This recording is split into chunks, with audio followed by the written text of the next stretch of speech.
Welcome aboard, friends. You're now tuned into Cross Naruto.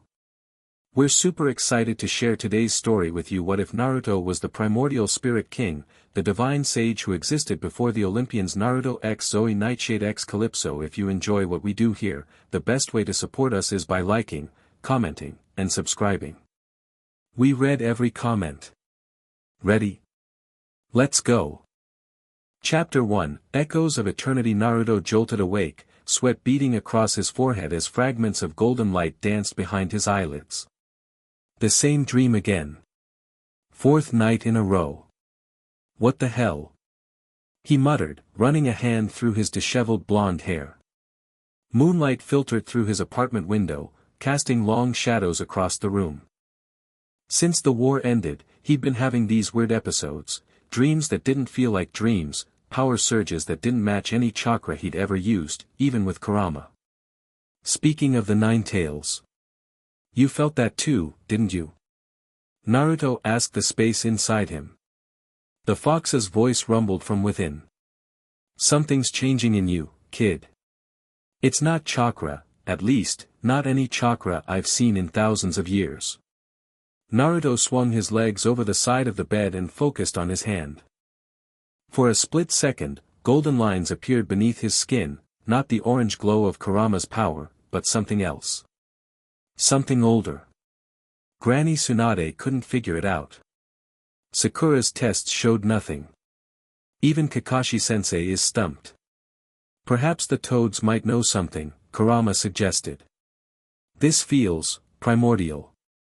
Beyond even the Sage of Six Paths. Naruto nodded. Mount Myaboku it is. Focus your natural energy, Naruto boy, Fukasaku instructed as they sat atop the giant stone toad statue. If these disturbances happen when your mind is agitated, perhaps perfect stillness will reveal their source. 3 days at Mount Myaboku had brought no answers. The elder toads consulted ancient scrolls while Naruto practiced advanced meditation techniques. Nothing worked. I'm trying, but it's like something's pulling at me from somewhere else, Naruto replied, cross-legged with hands forming the seal of confrontation. Every time I reach for Sage Chakra, I touch something bigger. Shima hopped closer, concern etching her amphibian features. Your sage markings, they're changing. Naruto opened his eyes. Usually, his sage mode created orange pigmentation around his eyes. Now, golden lines traced patterns across his skin, swirling down his arms like ancient script. What the? Naruto started, but the world suddenly lurched.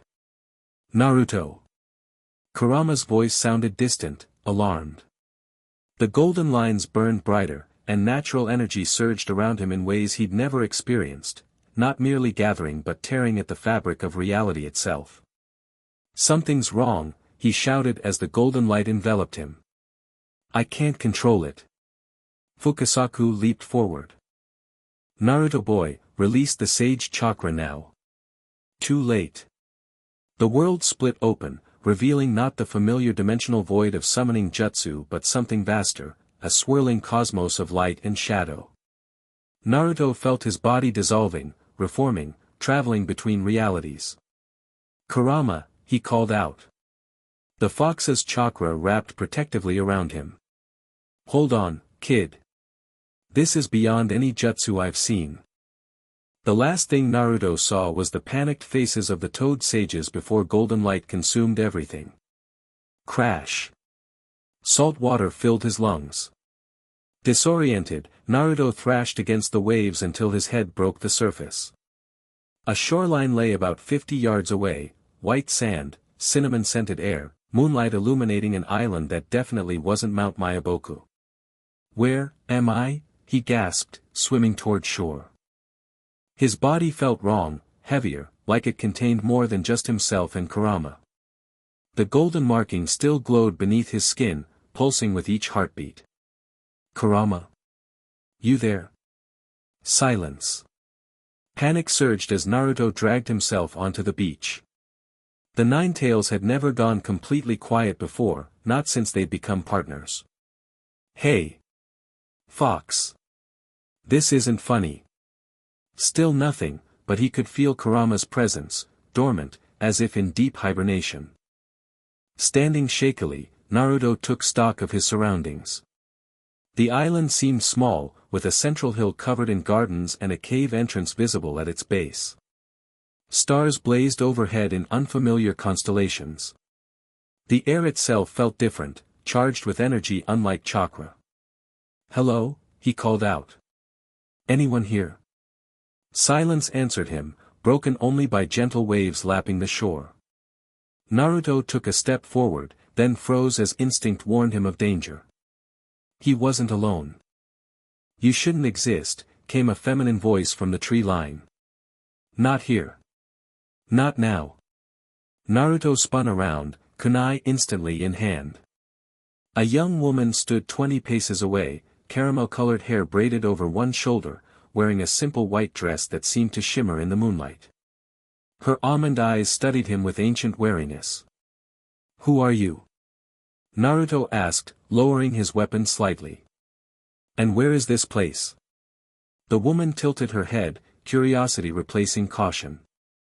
"You truly don't know?" She stepped closer, examining the golden marking still fading on his skin. "I am Calypso.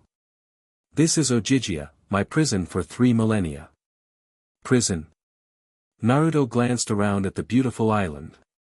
"Doesn't look like Hozuki Castle to me." "The gilded cage is still a cage, hero."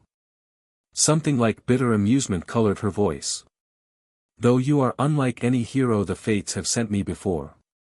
Before Naruto could respond, the ground trembled beneath them. Out at sea, the water began to churn. Calypso's eyes widened. "Impossible. The island is protected from monsters.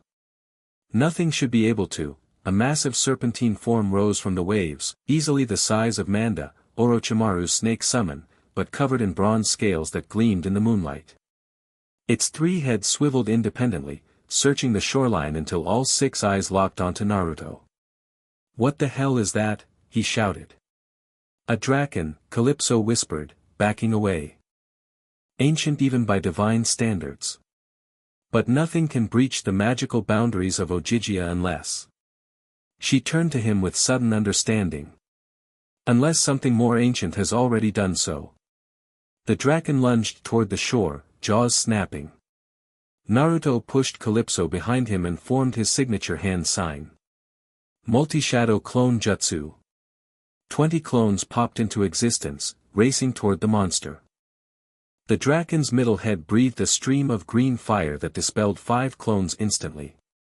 "My magic is limited here," Calypso called. "And mortal weapons won't penetrate those scales." "Good thing I'm not limited to weapons," Naruto replied, feeling chakra spiral in his palm as a clone helped form a Rasengan. He charged forward, ducking under a snapping jaw and driving the spiraling sphere into the creature's neck. The draken shrieked as the attack connected, scales cracking under the concentrated force. But instead of penetrating as it should have, the Rasengan sputtered against the monster's hide, barely leaving a mark. "What?" Naruto leaped back as massive jaws snapped where he'd stood. "That should have gone straight through." Calypso had retreated to the tree line. "Divine creatures can't be harmed by normal means. You need godly power or celestial bronze." The draken's tail swept across the beach, dispelling more clones and nearly catching Naruto. Something was wrong with his chakra, it felt diluted, transformed into something else. The golden markings suddenly flared again on his arms. Instinctively, Naruto reached for Sage Mode, expecting the familiar rush of natural energy. What came instead nearly brought him to his knees. Power. Raw, unfiltered, ancient power. It wasn't chakra. It wasn't even Sage chakra. This was something primeval that sang in his blood and bones, that seemed to recognize the monster before him as something it had encountered before. Golden light erupted from his hands as he slammed them into the sand. The beach itself responded, reshaping into massive chains that shot upward to ensnare the draken. The creature thrashed against its bonds, but the golden chains only tightened. Naruto stared at his hands in shock. How did I? Something else took over then, muscle memory from a body he'd never had. His fingers traced symbols in the air that burned with golden fire. Words in a language he'd never spoken flowed from his lips. Delta epsilon sigma mu epsilon omega kappa alpha iota epsilon xi omicron rho zeta omega. The draken froze, its scales turning gray and brittle. In moments, the massive creature had transformed completely to stone, crumbling into the waves until nothing remained but settling sea foam. Silence fell over the beach. The golden markings receded from Naruto's skin, and he collapsed to one knee, suddenly exhausted. Calypso approached slowly, eyes wide with wonder and fear. "What are you?" she whispered. "Those words, that power. I haven't seen their like since before the Titans ruled." Naruto looked up at her, confusion written across his features. "I don't know what just happened. Those weren't my jutsu. That wasn't even my voice." "Jutsu?" Calypso repeated the unfamiliar word. "You speak strangely, use unfamiliar magic, and bear markings I've only seen in the oldest cave paintings on this island." She knelt beside him. "You are not from this world, are you?" "I'm from Konoha. The Hidden Leaf Village." Naruto struggled to his feet. "I was training with the toads at Mount Mayaboku when something pulled me here." "Toads? Hidden Leaf?" Calypso shook her head. "These words mean nothing to me." Naruto's head pounded with exhaustion and confusion. "Look, I just need to figure out how to get back home. My friends will be worried, and no one leaves Ojijia unless the gods permit it," Calypso interrupted. "I've been imprisoned here for 3,000 years, hero. The island exists outside normal time and space. Then how do the heroes you mentioned find it?" A sad smile touched Calypso's lips. "The fates send me company every few decades. Always someone who cannot stay. A cosmic joke at my expense." Naruto frowned. "That's messed up. Why would anyone do that to you?" "I sided with my father Atlas during the First Titan War. This was my punishment." She gestured toward her cave dwelling. "Come. You're exhausted, and we have much to discuss. You've driven off one monster, but your presence has disrupted the island's magic. Others will follow." As they walked toward the cave, Naruto tried reaching Kurama again. The fox remained dormant, but Naruto sensed something else stirring in its place, ancient memories that didn't belong to him, knowledge of a world populated by beings called gods and titans. "These gods and titans," he asked as they reached the cave entrance, "are they like the tailed beasts in my world?" Calypso laughed, a sound like wind chimes that suggested she rarely had reason to use it. "The Olympians would be insulted by the comparison, whatever these tailed beasts may be. The gods are the rulers of our world, the children of titans, who were born of primordial forces." Inside, the cave proved surprisingly homey, woven rugs, a comfortable bed, a loom, and a hearth with a cooking fire. Calypso busied herself preparing some kind of herbal tea while Naruto sat near the fire. "You mentioned primordial forces," he said. "What are those?" Calypso handed him a steaming cup. "The first beings. Chaos. Night. Earth. Sky. The powers that existed before consciousness, before gods, before time itself." She studied his face. "Why do you ask?" "When I was fighting that snake thing, Draken." "Right, Draken. When I was fighting it, it felt like I was using power I've never had before. And there were these memories, places I've never been, people I've never met. But they felt real." Calypso's expression turned thoughtful. "There's a legend, so old even most gods have forgotten it. Before the primordials fully formed, there existed a consciousness, a divine sage who wandered the void, bringing order to chaos." The word sent a jolt through Naruto's body, the golden markings briefly flashing beneath his skin again. "The divine sage," Calypso continued, noting his reaction, was said to have established the boundaries between realms, to have taught the first gods the nature of reality before vanishing from existence. Some say he died, others that he fragmented himself across different worlds. That's just a legend, right? Naruto asked, unease growing. Like the sage of 6 paths in my world. All legends contain truth at their core, Calypso replied. Especially in a world where gods walk among mortals. She pointed to a section of cave wall where crude paintings depicted a figure surrounded by golden light. I've been here for millennia, with little to do but explore this island. These paintings predate even the Titans.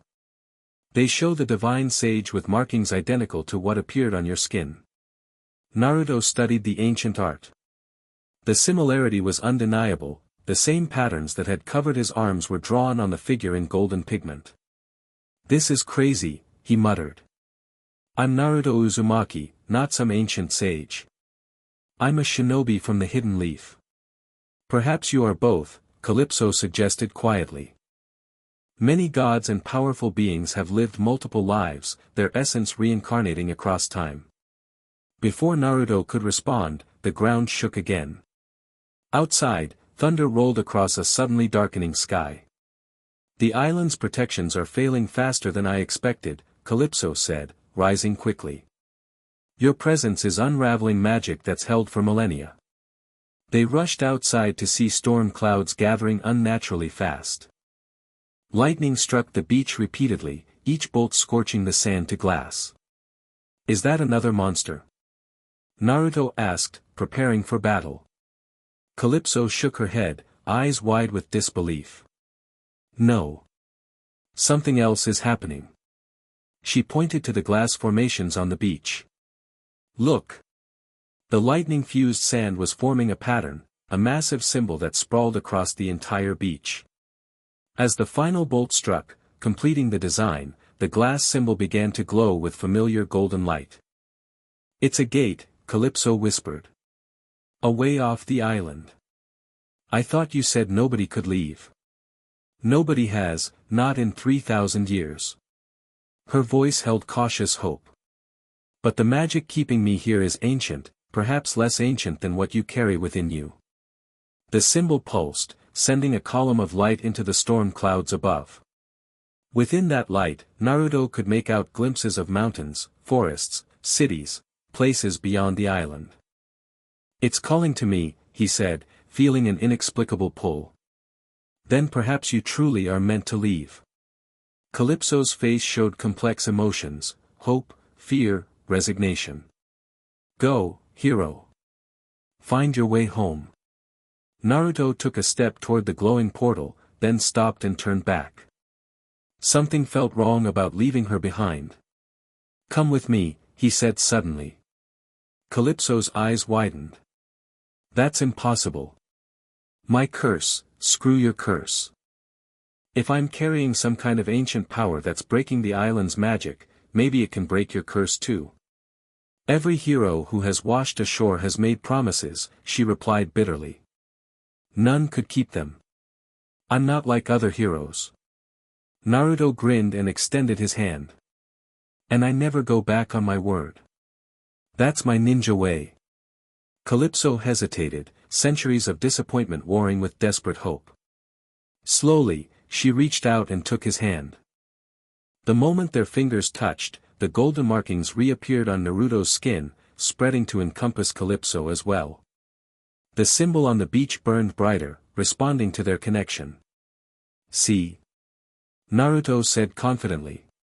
Let's go. Together, they stepped into the column of light. Unlike Naruto's chaotic arrival, this transition felt controlled, directed. The island dissolved around them, replaced by a rushing tunnel of golden energy. How is this possible? Calypso shouted over the roar of power surrounding them. No idea. Naruto replied truthfully. But it feels right, doesn't it? For a brief moment, as they traveled between worlds, Naruto glimpsed something vast, a cosmic perspective that showed countless realities interconnected like branches of a great tree. He saw worlds where ninjas never existed, where gods ruled openly, where technology surpassed anything in Konoha. And through it all ran golden threads that seemed somehow familiar, as if he had woven them himself. The vision vanished as quickly as it came, and they crashed onto solid ground. Naruto rolled protectively, keeping Calypso from taking the brunt of the impact. "You okay?" he asked, helping her up. Calypso stood shakily, looking around with wide eyes. "I'm free." Her voice broke on the word. "After 3,000 years, I'm actually free." They had landed in a forest clearing under a night sky similar yet different from Ojijia's. Ancient trees surrounded them, their massive trunks radiating age and power. "Where are we?" Naruto asked. "This is the mortal world," Calypso replied, touching a tree trunk reverently. "But an old place, a sacred grove." She turned to Naruto, tears glistening in her eyes. "You broke my curse. No hero has ever done that before. Told you I wasn't like other heroes." Naruto grinned, but it faded quickly as he noticed movement in the trees. "We're not alone." A silver arrow thudded into the ground between them. From the shadows stepped a group of young women in silver hunting clothes, bows drawn and aimed at Naruto. "Step away from him, Immortal One," commanded their leader, a girl who looked no older than 16 with a silver circlet braided into her dark hair. "No man is permitted in this sacred hunt ground." Calypso tensed. "Hunters of Artemis." I think there's been a misunderstanding," Naruto began, raising his hands peacefully. The lead hunter's volcanic black eyes narrowed. "There is no misunderstanding. You trespass on sacred ground with power that reeks of the ancient times." She aimed her bow directly at his heart. "I am Zoë Nightshade, Lieutenant of Artemis. Identify yourself before I send thee to Hades." Naruto blinked at her formal speech but maintained his calm. "I'm Naruto Uzumaki, shinobi of the Hidden Leaf. I didn't mean to trespass. I'm just trying to find my way home." "Lies," Zoe hissed. "I sense ancient power within thee. Power that should not exist in this age." Calypso stepped forward. "He speaks truth, Hunter. And he freed me from my prison." Zoe's eyes widened slightly in recognition. "Calypso? Atlas's daughter?" Her expression hardened again. "Thy freedom is impossible unless granted by the gods themselves." "Yet here I stand," Calypso replied evenly. "Because of him." The hunters murmured among themselves, arrows still trained on Naruto. The golden markings had faded from his skin, but he could feel the strange power still swirling inside him, responding to the tension. "Lady Artemis must judge this matter," Zoe decided finally. "You will both come with us." "And if we refuse?" Naruto asked calmly. In answer, the hunters drew their bowstrings tighter. Zoe's gaze was steel. "Then we shall see if thy strange power protects against our godly weapons." Naruto assessed their situation quickly. He could probably take these hunters in a fight, but something told him that would be the wrong approach. If these people knew about gods and titans, they might help him understand what was happening to him. "Fine, we'll go with you," he conceded. "But I'm not your enemy." "That remains to be seen," Zoe replied coolly. As the hunters surrounded them, Naruto noticed something odd about Zoe, a faint shimmer around her form, as if she wasn't fully present in the physical world. None of the other hunters showed the same effect. "What happened to you?" he asked quietly as they began moving through the forest. Zoe glanced sharply at him. "What dost thou mean? You're different from the others. Like you're half here, half somewhere else." Her composure slipped momentarily, revealing surprise before the mask of indifference returned. "Thou sees too much, stranger. I died in battle years ago. My goddess restored me to service, but the stars still claim part of my essence." "Zoe," one of the younger hunters called out. "Lady Artemis approaches." The forest ahead of them glowed with silver light. The hunters knelt as a 12-year-old girl with auburn hair and silver eyes emerged from between the trees. Despite her youthful appearance, she radiated power that made Naruto's skin prickle. "My lady," Zoe addressed the girl, "we found these intruders in the sacred grove. The male possesses power unlike any demigod. And this is Calypso, daughter of Atlas, somehow freed from her island prison." The girl, presumably Artemis, studied Naruto with ancient eyes. "Yes, I sense it. Old power. Power from before my birth." She circled him curiously. "Who and what are you, truly?" Before Naruto could answer, the golden markings flared across his skin again, responding to the goddess's presence. Artemis stepped back, her expression shifting from curiosity to alarm. "Impossible," she whispered. "Those markings. I've seen them only once, in my father's private archives." "Your father?" Naruto asked. "Zeus, king of Olympus," she replied, still staring at the golden patterns. "Those are the markings of the divine sage, a being said to predate the primordials themselves." Naruto sighed, running a hand through his spiky blonde hair. "Yeah, Calypso mentioned something like that. But I'm telling you, I'm just a ninja from Konoha. I was training in sage mode when something pulled me into this world." "Sage mode?" Artemis's eyes narrowed thoughtfully. "Perhaps that explains it. The first true sage, teaching his arts across dimensions." "My lady," Zoe interrupted, "what shall we do with them?" Artemis considered for a moment. "The Olympian Council must be informed. A power this ancient returning could upset the cosmic balance." She turned to Naruto and Calypso. "You will both accompany us to Camp Half-Blood. I will summon the council there." "Camp Half-Blood?" Naruto repeated. "A sanctuary for demigods, children of gods and mortals," Calypso explained. "I've heard of it but never seen it." Artemis nodded. "It is protected from monsters and prying eyes. A suitable place to contain you until the council decides your fate." "Contain me?" Naruto tensed. "I'm not looking for trouble. I just want to figure out what's happening and get back home." "Nevertheless, power like yours cannot roam freely," Artemis stated firmly. "The last time primordial forces walked the earth, much of civilization was destroyed." Before Naruto could protest further, a massive roar shook the forest. The hunters readied their weapons as trees crashed down nearby. "Another monster," Calypso whispered. "They're drawn to him." From the darkness emerged a creature Naruto had never seen, part bull, part man, standing 12 feet tall with massive black horns and eyes that burned with literal fire. "Minotaur," Artemis hissed, drawing her bow. But changed, enhanced with ancient power. The monster charged directly at Naruto, ignoring the hunters entirely. Artemis fired silver arrows that should have dropped it instantly, but they merely slowed its advance.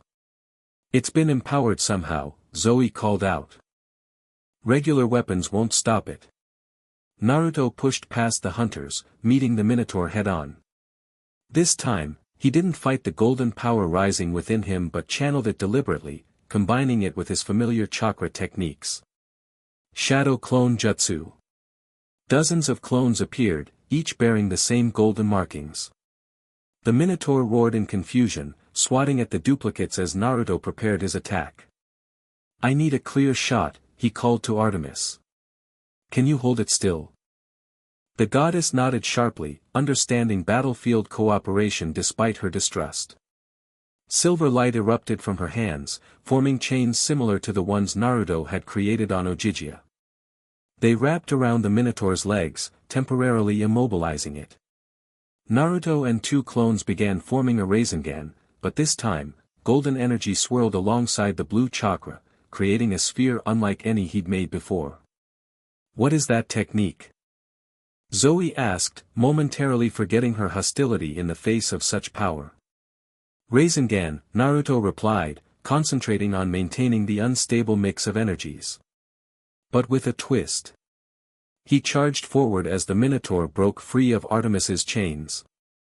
The monster lowered its horns for a killing blow, but Naruto was faster, driving the golden blue sphere directly into its chest. Sage Art, Divine Rasengan. The attack connected with devastating force. The Minotaur's enhanced hide, which had resisted divine arrows, offered no protection against this hybrid technique. The monster disintegrated into golden dust that scattered across the forest floor. Silence fell over the clearing.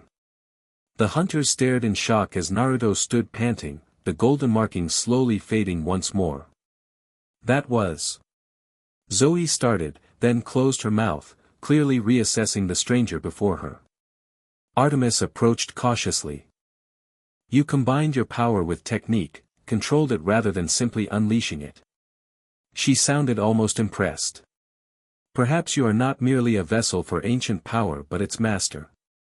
Naruto shook his head, looking at his hands. I don't know what I am anymore. But I know I need answers. And you shall have them, Artemis decided. But first, we must reach Camp Half-Blood before more enhanced monsters find us. How far is it? Calypso asked. Normally, several days' journey, the goddess replied. But we haven't time for that. She raised her hand, and a silver chariot appeared, pulled by 4 stags with golden antlers. My hunters will travel by foot. I will take you 3 directly. 3. Zoe looked surprised. My lady, you wish me to accompany them? Artemis nodded gravely. Your unique condition may be relevant. You exist between life and death, between mortal and immortal.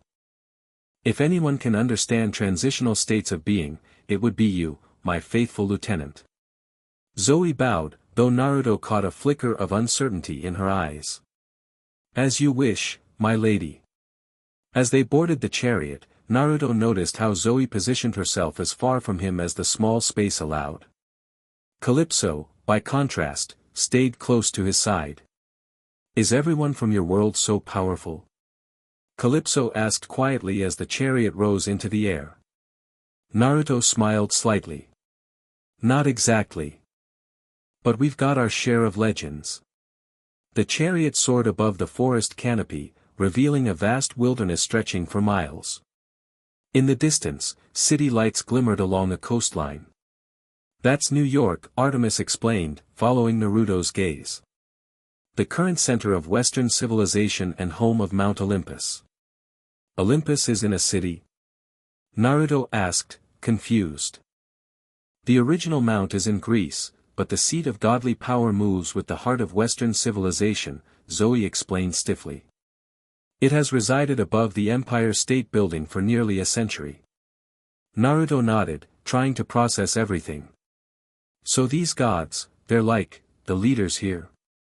Like the 5 Kage in my world.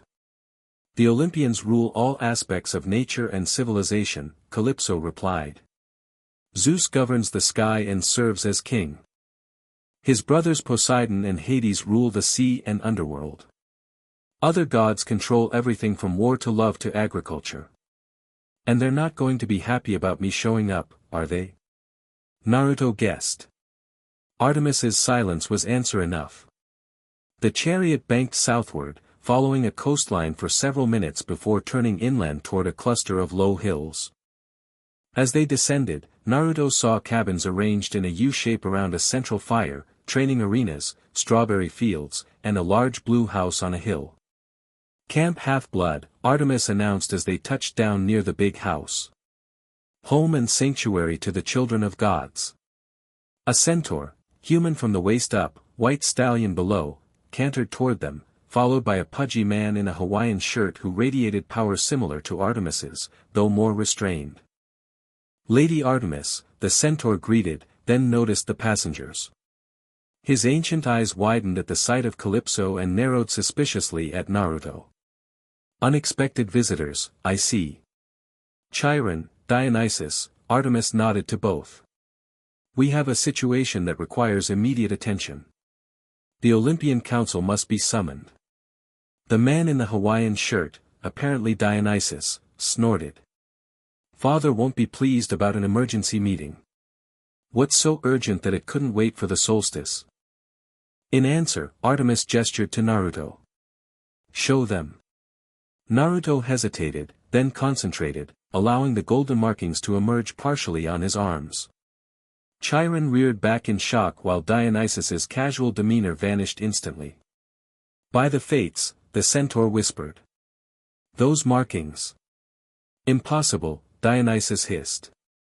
That power was sealed away before the First Titan War. Evidently not as permanently as we believed, Artemis replied. He calls himself Naruto Uzumaki, claims to be from another world entirely. And she's Calypso, Zoe added. Somehow freed from her imprisonment without Olympian consent. Chiron recovered his composure first. Come inside, all of you. Quickly, before the campers notice. Mr. D, perhaps you could inform Zeus while I get our guest settled. Dionysus nodded grimly. Oh, I'll inform him all right. And if I were you, he pointed at Naruto, I'd prepare a very good explanation for how a mortal came to possess power that predates the gods themselves. With that, he vanished in a flash of purple light, leaving behind the scent of grapes. Pleasant guy, Naruto muttered. Lord Dionysus has his moments, Chiron said diplomatically. Now, please follow me. We have much to discuss before the gods arrive. As they entered the big house, Naruto caught Zoe studying him with an unreadable expression. When their eyes met, she didn't look away. You're nothing like the heroes I've known, she said quietly. Is that good or bad? He asked. A slight, reluctant smile touched her lips. I haven't decided yet. Inside, Chiron led them to a recreation room with a ping-pong table serving as an impromptu conference table. Maps and ancient scrolls lay scattered across its surface. Now, the centaur said, his tail flicking nervously, perhaps you could start at the beginning, young man. How did you come to be here, bearing the marks of the divine sage? Naruto took a deep breath and began his story, Konoha, the ninja world, the fourth great ninja war, and finally, the strange power surges that had brought him to Ojijia. So these chakra pathways and your sage mode may be connected to the original source of all natural energy, Chiron mused when Naruto finished. Fascinating. In our oldest legends, the divine sage was said to have taught the first conscious beings how to channel the power of creation itself. But I'm not some ancient god, Naruto protested. I'm just a shinobi from the leaf. Perhaps both statements are true, Calypso suggested. The legends say the divine sage fragmented himself across realities. It would explain much, Chiron agreed. Why certain mortals throughout history have shown unusual affinity for natural energies, why prophecies sometimes reference a returning light. Zoe, who had been silent during Naruto's story, suddenly spoke up. When I died, I saw something in the space between life and the stars. A golden network connecting all things. She looked at Naruto. It had the same essence I sense in you. Before Naruto could respond, thunder boomed directly overhead. The building trembled as the atmosphere became heavy with power. The gods approach, Chiron announced grimly. All of them, it seems. Naruto stood, straightening his shoulders. Good. Maybe they can help me figure this out and get home. Or they might destroy you as a threat, Calypso warned. The gods fear what they cannot control. Then I'll just have to convince them I'm not their enemy, Naruto replied with characteristic determination. After all, I've changed a few minds in my time. The building shook again, more violently. Outside, flashes of light signaled divine arrivals. Zoe moved to stand beside Naruto, surprising everyone. I will speak for him if needed, she announced. There is truth in his words, I can sense it. Calypso joined them on Naruto's other side. As will I. Chiron regarded the trio with newfound interest. Curious. A hunter of Artemis and a daughter of Atlas, both standing with a stranger who carries primordial power. He smiled slightly. Perhaps there is hope yet. The door burst open, revealing a tall man with a neatly trimmed beard, wearing a pinstriped suit that barely contained the energy radiating from him. His eyes literally crackled with lightning as he surveyed the room. So, Zeus, king of Olympus, thundered. The divine sage returns at last. Naruto met the god's stormy gaze without flinching. Actually, it's Naruto Uzumaki, from the village hidden in the leaves. And I've got a few questions of my own. The air between them charged with tension, the new arrival refusing to be intimidated, the ancient god enthused to such boldness. Around them, more divine figures appeared, filling the room with power from different ages of the world. The stage was set for a confrontation that would shake the foundations of multiple worlds. Chapter 2, Hunters and Harbingers. Morning light filtered through the windows of the big house's guest room, waking Naruto from a fitful sleep filled with golden threads and cosmic visions. He sat up, rubbing his eyes and trying to piece together the chaotic events of yesterday's Divine Council meeting. Zeus had been ready to blast him on the spot. Poseidon seemed more curious than hostile. Athena watched him like he was a puzzle she couldn't quite solve. Apollo kept making weird haiku poems about whisker marks of doom. The whole thing was a mess until Artemis, surprisingly, spoke in his defense. The ancient power flows through him, but doesn't control him, she had argued. He protected my hunters and fought alongside us honorably. That bought him some time. The gods agreed to postpone judgment while investigating the anomaly, which basically meant Naruto was on probation. A knock at the door interrupted his thoughts. "Yo," he called out. Zoë Nightshade entered, already dressed in her silver hunting gear, dark hair braided back from her face. That weird shimmer still surrounded her form, like she was partially transparent in certain lights. "The council has departed," she informed him. "Lady Artemis has assigned me to accompany you." "You mean babysit me?" Naruto translated with a grin. Zoe didn't return the smile. "Monitor thy activities. Ensure thou dost not pose a threat." Still with the formal talk, huh? Naruto stretched and stood up. "So what's the plan? Just hang around camp while Zeus decides if he wants to thunderbolt me?" "No," Zoe replied. "Lady Artemis and Lady Athena have devised an alternative. We are to investigate the source of thy power directly." That caught his attention. "You mean find a way for me to get home?" "Perhaps. But primarily to determine what connection thou truly hast to the divine sage." Naruto ran a hand through his messy blonde hair. "Look, I told everyone yesterday, I'm just a ninja from Konoha who got pulled into this world by some weird chakra surge." "So you claimed," Zoe said skeptically. "Yet the markings on thy skin match ancient symbols carved in locations far older than written history." Before Naruto could respond, Calypso appeared at the doorway, dressed in modern jeans and an orange camp t-shirt that somehow still managed to look elegant on her. "The campers are staring," she informed them. "Word has spread about the man with god marks."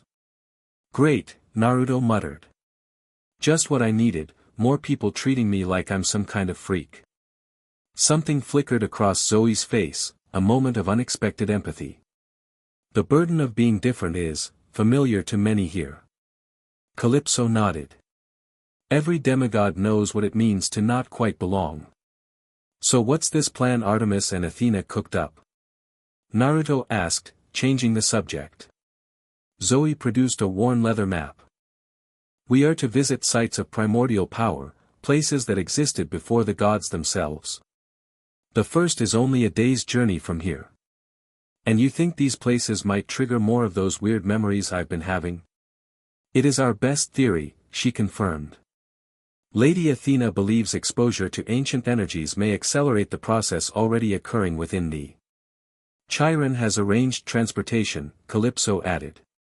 "Though I admit, I'm still adjusting to this modern world. 3,000 years brings many changes." Naruto grinned. "Hey, at least you guys have indoor plumbing.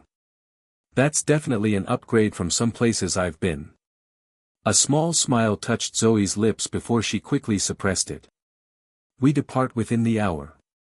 Be ready." After they left, Naruto reached inside himself, searching for Kurama. The fox's presence remained dormant but not gone, more like he was hibernating, conserved within a deeper part of Naruto's consciousness. Still sleeping, huh? He murmured. You're missing all the fun, furball. This is what you call transportation. Naruto stared at the white camp van with a strawberry farm logo painted on the side. What were you expecting? Calypso asked as she loaded a backpack into the vehicle. Winged horses. Pegasi are reserved for official camp business, Chiron explained, handing Zoe a leather satchel. Inside you'll find ambrosia, nectar, mortal currency, and mist-enhanced identification documents. What's our cover story? Naruto asked. College students on an archaeological expedition, the centaur replied. The mist will help convince mortals, but be cautious nonetheless. Zoe took the driver's seat, which surprised Naruto. You can drive? She gave him a withering look. I have been intermittently in the mortal world for centuries, boy. I've mastered everything from chariots to steam engines to automobiles. Just asking, Naruto said, raising his hands defensively as he climbed into the back seat. Calypso slid into the passenger side, examining the dashboard with curious fingers. This is still new to me. When I left Ojijia, horseless carriages were barely invented. As they pulled away from camp, Naruto watched the magical borders shimmer and vanish behind them. The van wound down country roads toward a highway that would take them north. So, where exactly are we going? He asked. An unnamed site in the Adirondack Mountains, Zoe replied, smoothly navigating traffic. Ancient even by godly standards. The indigenous peoples considered it forbidden ground, a place where the first spirits walked. Lady Athena's research suggests it predates even the arrival of the Titans to this land, Calypso added. Perhaps from when the Primordials first shaped reality. Naruto leaned back, watching the landscape change from suburban sprawl to rolling countryside. In my world, we have places like that too, sites where natural energy gathers so strongly that entering Sage Mode happens almost automatically. That is precisely what we hope to find, Zoe said. A place where thy Sage Mode might resonate with its original source. They drove for hours, stopping only briefly for food and fuel. Naruto found himself studying his companions, Zoe with her straight-backed formality that couldn't quite hide her warrior spirit, and Calypso with her ancient eyes that observed modern marvels with both wonder and wary intelligence. So you were a hunter of Artemis, he said to Zoe as they crossed into more mountainous terrain. What's that like? It was my life for over 2 millennia, she replied, eyes on the road.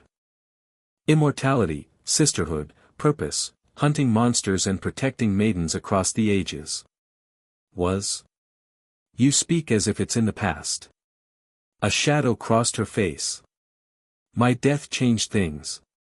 I serve Lady Artemis still, but my place is different now. Part of me resides among the stars. That's why you kind of shimmer sometimes, right? Like you're not fully here. Zoe nodded stiffly. My essence is divided. Lady Artemis called me back from the stars when ancient stirrings began disrupting the cosmic order, about the same time thy power began awakening, it seems. Probably not a coincidence, Calypso observed.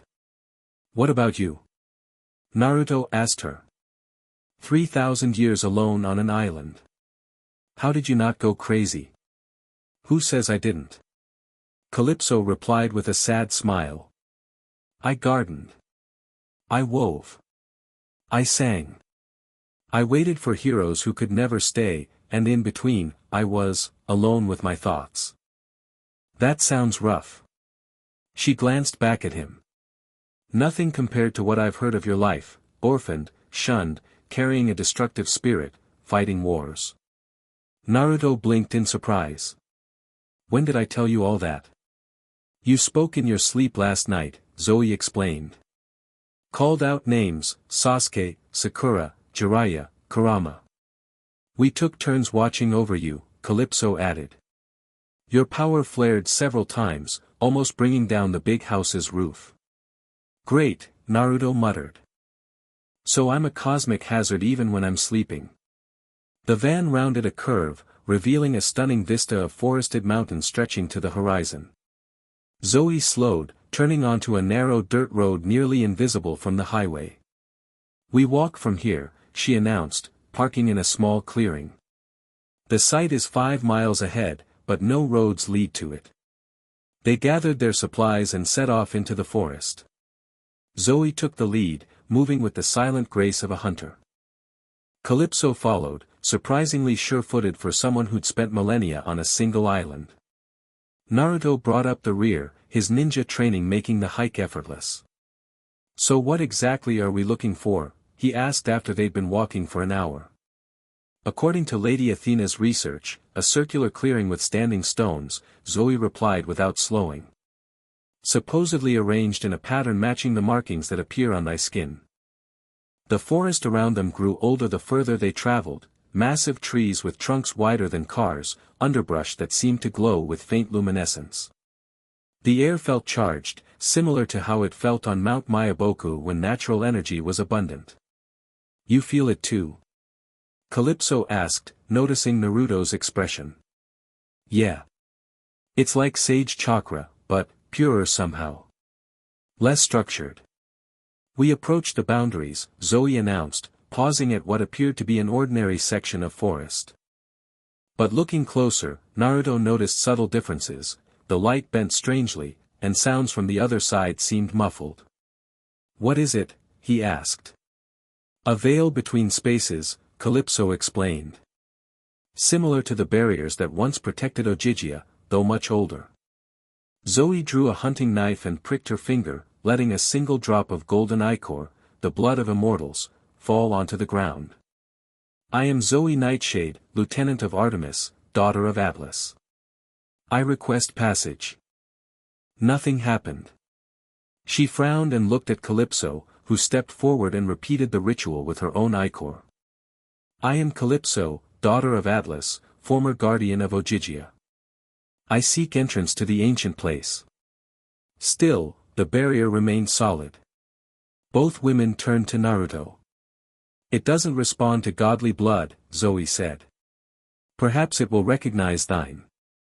Naruto hesitated, then withdrew a kunai and made a small cut on his thumb.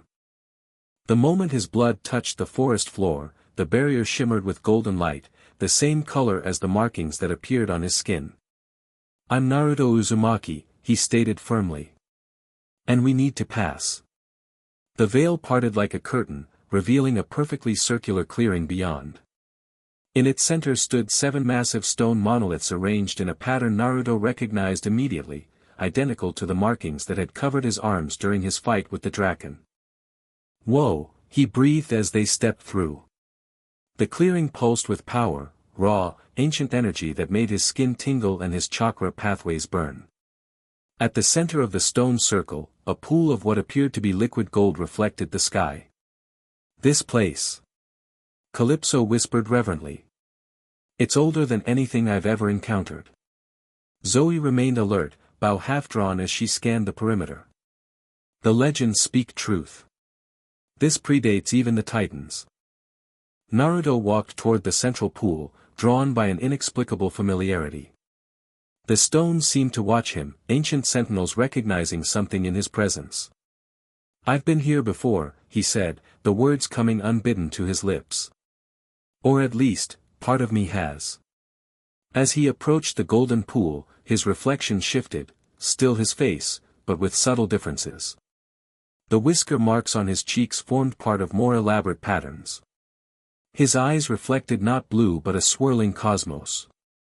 The stones, Zoe called out suddenly. They're responding to thy presence. The monoliths had begun to glow with the same golden light, lines of power etching themselves across the ancient rock surfaces. Symbols appeared, scripts neither Greek nor Roman nor Egyptian, but something more primal. Can you read that? Calypso asked, moving closer to one stone. Naruto shouldn't have been able to, the language was nothing he'd ever seen before. Yet meaning flowed into his mind as clearly as if he were reading a Konoha mission scroll. It says, the first consciousness divided becomes the many. He moved to the next stone. Through separation, experience. Through experience, growth. Through growth, return. Zoe's eyes widened. Thou can understand the primordial tongue. Before Naruto could answer, the golden pool began to bubble and churn. The entire clearing thrummed with power as the markings reappeared on his skin, spreading more extensively than before, covering his arms, chest, face. Images flooded his mind, stars being born, primordial forces taking shape, the first conscious entities emerging from chaos. And through it all, a presence, his presence, observing, guiding, teaching. Naruto. Calypso called out, her voice sounding distant. He realized he was kneeling at the pool's edge, one hand submerged in the golden liquid. It didn't feel wet but rather like pure energy, chakra in its most fundamental form. I remember, he whispered. Not everything, but fragments. The energy surged up his arm, golden light engulfing his entire body. For a moment, he wasn't Naruto Uzumaki anymore but something vaster, a consciousness that had watched galaxies form, that had taught the first gods how reality functioned. Then, as quickly as it came, the vision receded. Naruto pulled his hand from the pool, gasping as the golden markings faded from his skin. What did you see? Calypso asked, kneeling beside him. I was, everywhere, he said, struggling to articulate the experience. I watched stars form. I taught beings how to harness energy, not chakra exactly, but something similar. I helped establish boundaries between realms. Zoe approached cautiously. The divine sage was said to have taught the primordials how to shape reality before they, in turn, created the titans who birthed the gods. But that doesn't make sense, Naruto protested. I'm just a human from Konoha. How could I be some ancient cosmic entity? Perhaps thou art both, Zoe suggested. The legends speak of the divine sage fragmenting himself across realities. Maybe thy human life is but one fragment of a greater whole. Before Naruto could respond, a piercing cry echoed across the clearing. All three spun toward the sound as massive wings cast shadows over the stone circle. Olympian scouts, Calypso whispered. Harpies. 3 winged women with razor-sharp talons circled above, their feathers gleaming bronze in the sunlight. Unlike the mythological descriptions Naruto had heard about, these looked almost beautiful, if you ignored the deadly claws and predatory eyes. Zeus promised us time to investigate, Zoe growled, knocking an arrow. These are not scouts but assassins. The lead harpy dove, talons extended toward Naruto. The anomaly must be contained, she shrieked. By order of Lord Zeus. Naruto leaped aside, forming hand signs. Shadow Clone Jutsu.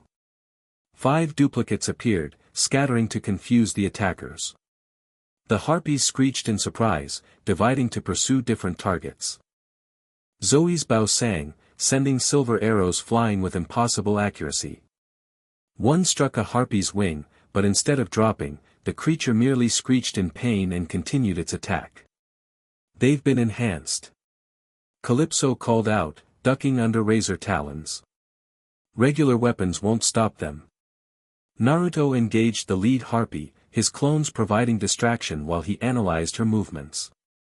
These weren't mindless monsters but intelligent servants carrying out orders, Zeus's orders, apparently. I don't want to hurt you, he shouted. We're just looking for answers. The divine sage must not awaken fully, the harpy replied, slashing at him. The cosmic order would collapse. One of Naruto's clones caught her from behind, locking his arms around her wings while the real Naruto prepared a Rasengan. Not the golden enhanced version from before, but a standard one, powerful but not lethal. Hold her steady, he called to his clone. The harpy thrashed violently. You do not understand. If you fully awaken, reality itself could unravel. Naruto hesitated, his Rasengan still spinning in his palm. What do you mean? The momentary pause cost him. Another harpy dove from above, slicing through his clone and freeing her sister. Both creatures retreated to a safe distance, hovering just beyond reach. Meanwhile, Zoe engaged the third harpy in aerial combat, leaping from stone to stone with inhuman agility, firing arrows in mid-jump. The partial star nature that gave her form that strange shimmer seemed to enhance her abilities, allowing her to briefly defy gravity between leaps. Impressive for a fallen hunter, the harpy hissed. But Lord Zeus was clear, the anomaly must be eliminated before it disrupts the cosmic hierarchy.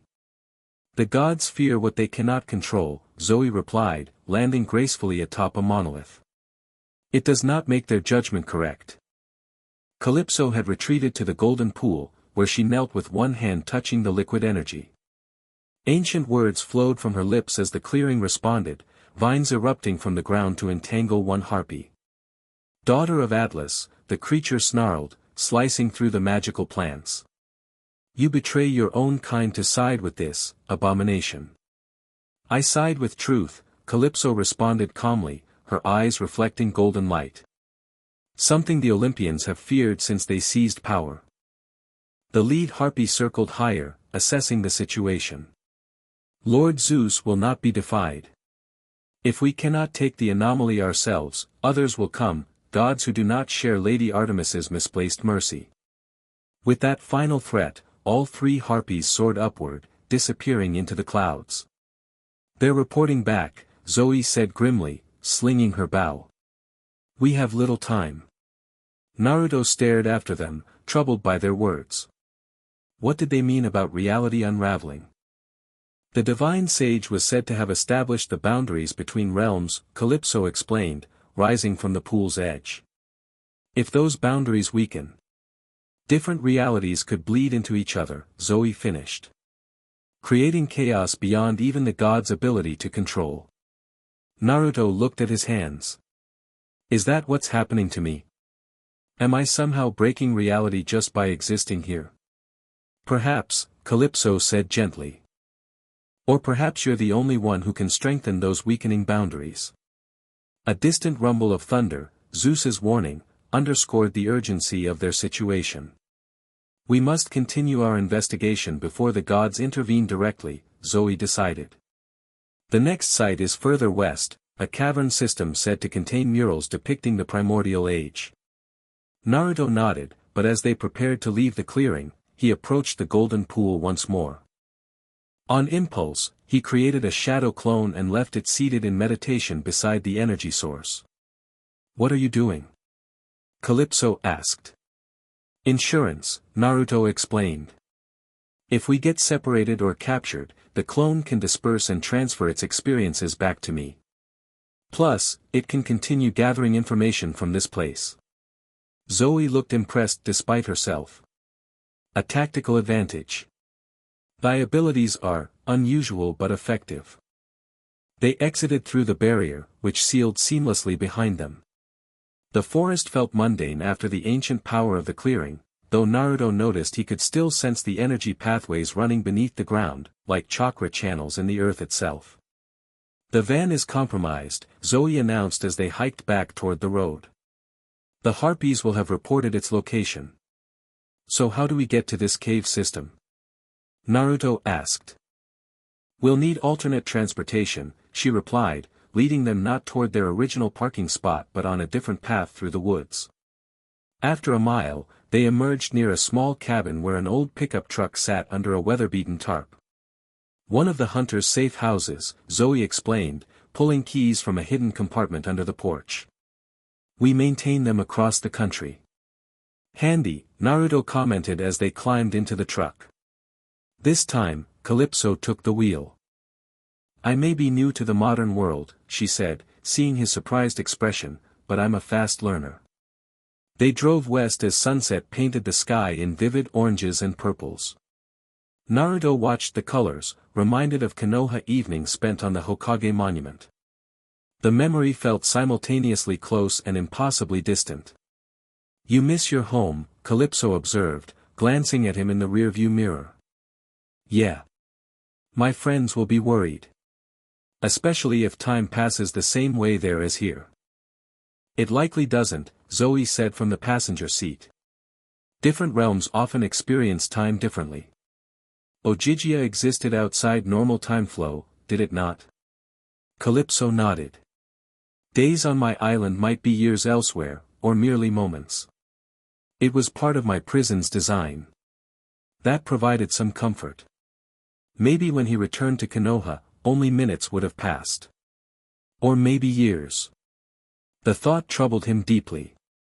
These memories you've started recovering, Zoe asked after a long silence. Do they feel like yours? Or like someone else's experiences? Naruto considered the question carefully. Both, I guess. Like watching a movie of myself doing things I don't remember doing. But the emotions feel familiar, the desire to help others understand, to bring balance. That tracks with the legends, Calypso noted. The divine sage was said to value harmony above all. He established boundaries between realms not to separate them permanently but to allow each to develop according to its own nature. If I'm really connected to this divine sage, Naruto said, why can't I remember everything? Why just fragments? The fragmentation was deliberate, according to the oldest stories, Zoe replied. A conscious choice to experience existence from countless perspectives rather than a singular, omniscient one. Sounds lonely, Naruto murmured. Being split into pieces across different worlds. Calypso's eyes met his in the mirror again. Perhaps that's why connections matter so much to you. Why you fought so hard for recognition in your village, why you never gave up on your friend Sasuke. How do you know about Sasuke? Naruto asked, startled. As I said, you speak in your sleep, she reminded him. Your bonds with others seem to anchor your identity, even as these cosmic memories emerge. They drove through the night, stopping only for fuel and food. Naruto dozed intermittently but was repeatedly awakened by dreams of cosmic vastness, teaching primordial entities how to shape matter from energy, showing young gods the nature of divine power, watching civilizations rise and fall across countless worlds. Near dawn, his shadow clone at the stone circle dispersed itself, sending a rush of new memories. The golden pool had shown the clone visions of Earth's history, the rise of the Titans, their overthrow by the Olympians, the gradual retreat of gods from direct interaction with mortals. We're here, Zoe announced as sunlight crested the horizon. They had arrived at a desert landscape of red rock formation stretching to the horizon. No roads led to their destination, only a GPS coordinate programmed into a device Zoe produced from her pack. Where exactly is here? Naruto asked, surveying the barren terrain. Somewhere in Nevada, Calypso replied, consulting a map.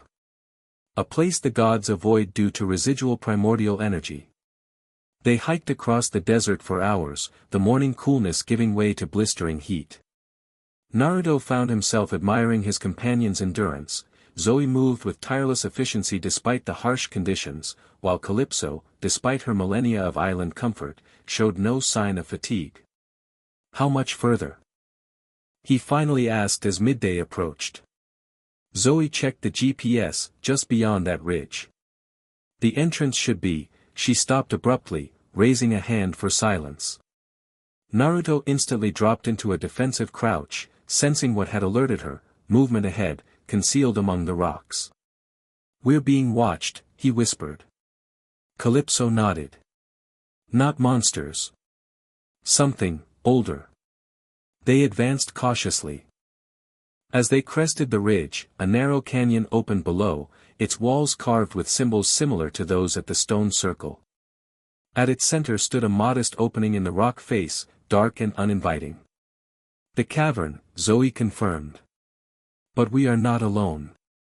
From the shadows emerged figures that appeared human at first glance but revealed subtle differences upon closer inspection, skin with the faint sheen of metal, eyes that shimmered with elemental power, movements too fluid to be natural. Protectors, Calypso breathed. Servants of the primordials. Intruders, one figure called out, its voice resonating like struck bronze. This sanctuary is forbidden to gods and their servants. Zoe tensed. We seek knowledge only. I am Zoë Nightshade, hunter of Artemis but also daughter of the Titan Atlas. Titan spawn are no more welcome than God spawn, another protector replied. There were 5 in total, forming a barrier between the trio and the cave entrance. Naruto stepped forward. I'm Naruto Uzumaki. I'm trying to understand connections to the divine sage. The protectors went utterly still. Their metallic eyes focused on him with sudden intensity, examining the places where golden markings had previously appeared. Show us, their leader demanded. Naruto hesitated, then concentrated, allowing the power within him to surface partially. Golden lines traced across his forearms and hands, glowing softly in the harsh sunlight. The protectors immediately knelt, heads bowed. Fragmented One, their leader intoned.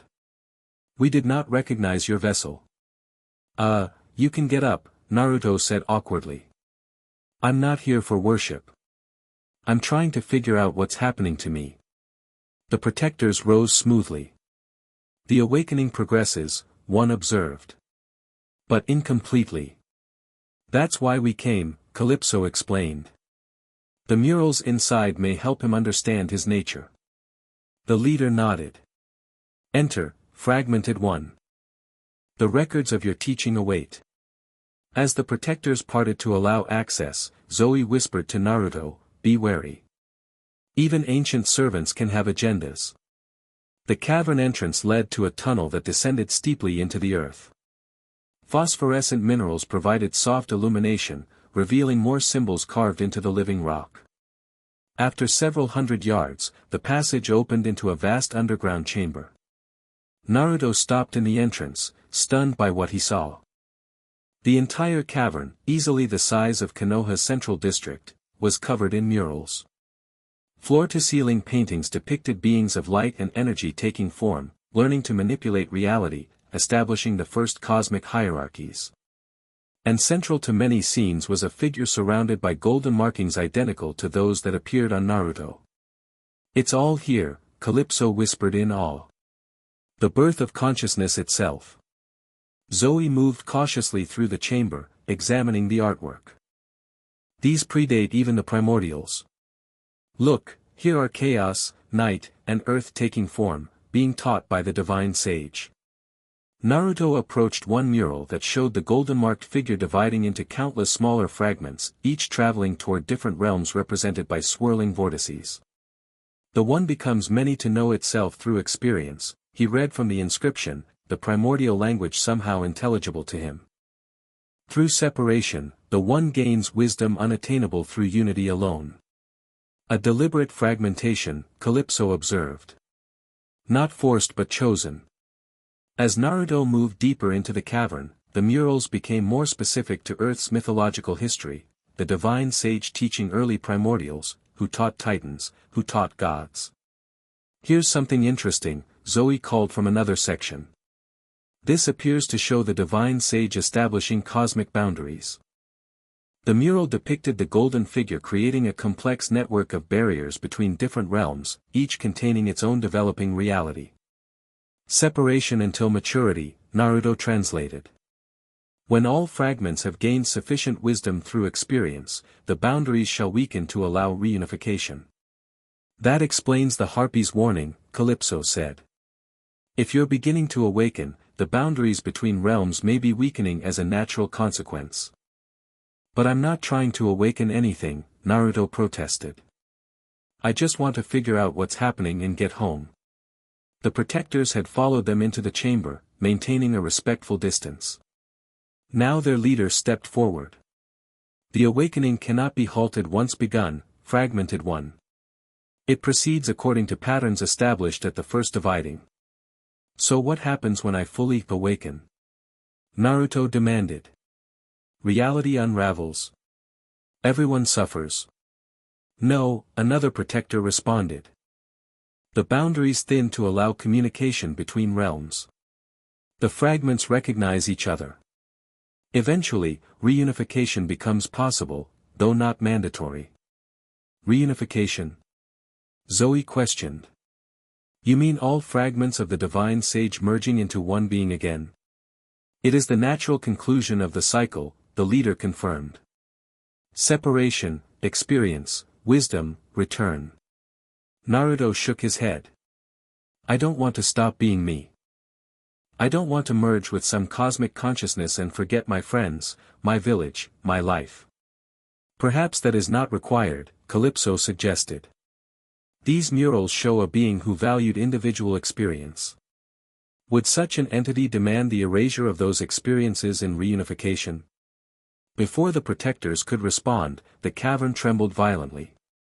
Dust and small rocks showered from the ceiling as a deep rumble echoed through the underground space. What's happening? Naruto shouted over the noise. Olympian attack, the lead protector answered calmly. They have found us sooner than expected. Zoe already had her bow drawn. Zeus would not risk destroying ancient knowledge. This must be unauthorized action. Not Zeus, Calypso said, pointing to a section of wall that had begun to glow sea green. Poseidon. He controls earthquakes. But why would he? Naruto began. The wall exploded inward, sending debris flying across the chamber. Through the newly created entrance strode a powerful figure, tall, bearded, wearing casual Bermuda shorts and a Hawaiian shirt that did nothing to diminish his obvious divinity. His eyes swirled like whirlpools, and he carried a three-pronged trident that crackled with energy. Found you, Poseidon, god of the seas and earthshaker, announced with a grim smile. My brother thinks diplomatic caution is required. I disagree. The protectors moved to intercept him, but with casual flicks of his trident, Poseidon transformed two into puddles of seawater and sent the others flying across the chamber. Lord Poseidon, Zoe addressed him formally, bow still ready. The council agreed to allow our investigation. The council is not unanimous, the god replied, his power filling the cavern like an incoming tide. Some of us remember the chaos that preceded the cosmic order. We have no wish to return to those days. His gaze fixed on Naruto. You don't even know what you are, do you, boy? What awakening fully would mean? I'm starting to get the picture, Naruto replied, standing his ground despite the overwhelming divine presence. But attacking us isn't helping anything. You're wrong. Poseidon raised his trident. Preventing your full awakening helps everything. Maintains the order we've built over millennia. Keeps reality functioning as it should. Wait. Calypso stepped forward. These murals contain knowledge that could help stabilize the boundaries. Destroying Naruto might actually accelerate their collapse. Poseidon hesitated, his expression suggesting this possibility hadn't occurred to him. The fragment speaks truth, one surviving protector confirmed. The divine sage established failsafes. If a fragment is destroyed rather than allowed natural awakening, the boundaries weaken faster as compensation. Convenient explanation, the god growled, but doubt had entered his eyes. Naruto saw his opportunity. Look, I don't want reality collapsing any more than you do. I've got precious people back home I'm trying to protect. Let's figure this out together instead of fighting. For a moment, it seemed Poseidon might consider the offer. Then his expression hardened again. Too risky. Better to contain you until we understand more. He thrust his trident forward, and chains of solidified water erupted from the ground, wrapping around Naruto. The golden markings immediately flared across Naruto's skin in response to the threat. This time, they covered his entire body, glowing with intense light that made even Poseidon shield his eyes. I said, Naruto spoke, his voice resonating differently, let's talk about this. With a simple gesture, he dissolved the water chains. The golden energy surrounding him pulsed outward in waves, filling the chamber with power that felt ancient yet controlled, not destructive but stabilizing, as if reinforcing reality itself. Poseidon took an involuntary step back, his divine confidence shaken. You're further along than we realized. Zoe and Calypso moved to flank Naruto, both recognizing that intervention in this confrontation might prove catastrophic. What you feel isn't destructive power, Naruto explained, the golden energy settling into a steady aura around him. It's what the protectors called me, fragmented one. I'm just a piece of something bigger, trying to understand my place. The divine sage's return was prophesied to herald cosmic realignment, Poseidon said, trident still raised defensively. The last time boundaries between realms weakened, monsters from outside reality nearly destroyed everything. Then help me understand how to strengthen them, Naruto countered. Fighting me just wastes time, we could use figuring this out. A tense standoff ensued, God versus awakening primordial fragment. The cavern itself seemed to hold its breath, ancient murals gleaming in the golden light emanating from Naruto. Finally, Poseidon lowered his trident slightly. You reason like a mortal, not a cosmic force. Interesting. That's because I am mortal, or was born as one, anyway, Naruto replied. I'm a shinobi from Konoha before I'm anything else. Perhaps that's significant, Calypso suggested carefully. The divine sage chose fragmentation to gain perspective. Maybe Naruto's human experiences are exactly what's needed to handle this awakening responsibly. Poseidon considered this, the whirlpool energy in his eyes slowing. Zeus won't be convinced so easily. Neither will Athena, despite her involvement in your investigation. Then let us continue learning, Zoe proposed. Under supervision if necessary, but without interference. If the awakening cannot be stopped, surely understanding it is wiser than fighting blindly against it. The god's posture relaxed marginally. I'll give you 24 hours. Then the full council will decide your fate.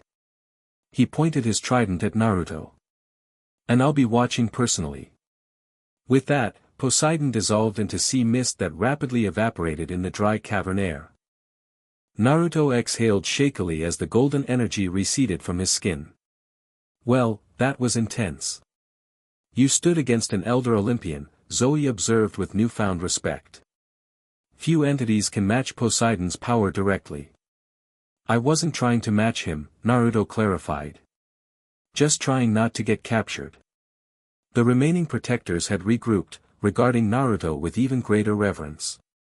The awakening progresses rapidly, their leader noted. The confrontation accelerated the process.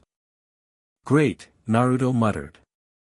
So fighting God speeds up whatever's happening to me. That's really helpful with the whole Olympians want to stop me situation. We have limited time, Calypso reminded them. We should study as much as we can before Poseidon's deadline. They split up to cover more ground, each examining different sections of the vast mural collection. Naruto found himself drawn to depictions of the fragmentation process, countless versions of the divine sage experiencing different realities, each with unique challenges and joys.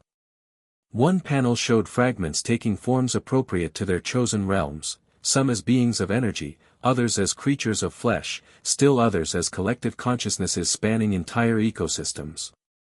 Through diversity of experience comes fullness of wisdom, Naruto read from the inscription. Thy shinobi life would certainly qualify as unique experience, Zoe commented, joining him. I found something thou should see. She led him to a section showing what appeared to be the divine sage's original motivation for fragmentation. The mural depicted a solitary golden figure surrounded by lesser beings who couldn't truly understand its nature. In unity, isolation, Naruto translated. In fragmentation, connection. The divine sage chose to divide not from weakness but from desire for genuine connection, Zoe explained. Godly power created distance from lesser beings. By fragmenting, he could experience authentic relationships. The revelation struck Naruto deeply. His entire life had been defined by seeking connections, first with anyone in the village who would acknowledge him, then with Team 7, then with friends and allies across the ninja world. That actually makes sense, he said softly. The loneliness of being different. I know all about that. Calypso approached from another section. I found references to reunification. It appears the process was designed to be selective, fragments could choose whether to remerge or maintain separate existence after awakening. So I don't have to stop being me? Naruto asked hopefully. According to this, no, she confirmed. Awakening brings awareness of one's greater nature without requiring absorption into it. Relief flooded through him. That's the best news I've heard since arriving in this world. The remaining hours passed in focused study. The protectors provided context for unclear imagery, explaining concepts that transcended conventional understanding. Naruto's golden markings appeared intermittently as he connected with particularly resonant information, each time revealing more of the patterns across his skin. The network is beautiful, Calypso observed during one such episode. Like seeing the underlying structure of reality itself. Zoe nodded in reluctant agreement. It reminds me of the patterns visible from among the stars after my death. As their deadline approached, Naruto felt simultaneously overwhelmed and enlightened. The murals confirmed his connection to the divine sage while suggesting he could integrate this cosmic awareness without losing his identity as Naruto Uzumaki. We should leave soon, Zoe announced as her hunter's instincts detected the approaching sunrise. Poseidon will return exactly when promised. As they prepared to depart, the lead protector approached Naruto with a small crystal that glowed with inner golden light. A fragment of the original teaching, the metallic being explained. It will help stabilize thy awakening process. Naruto accepted the crystal, feeling immediate resonance as the golden markings briefly flared in response. Thank you. We have guarded these records since the first dividing, the protector replied. It is our purpose to aid the reunification when time permits. Do you want the reunification to happen? Naruto asked curiously. The protector's metallic features formed what might have been a smile. We serve the cosmic cycle. Our wants are irrelevant. Everyone's wants matter, Naruto countered. That's something I believe as Naruto, not as some divine sage. The protector tilted its head, processing this perspective. An interesting fragment indeed. Perhaps this is why you were selected as the initiating awakening. Before Naruto could question this further, Zoe called from the entrance.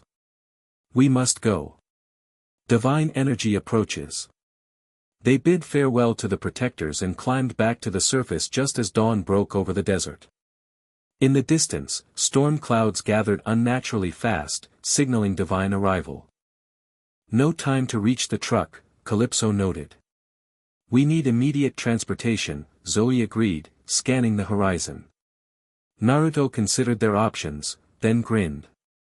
I've got this. Shadow Clone Jutsu. 2 clones appeared. Together with the original, they performed a series of complex hand signs. Reverse Summoning Jutsu.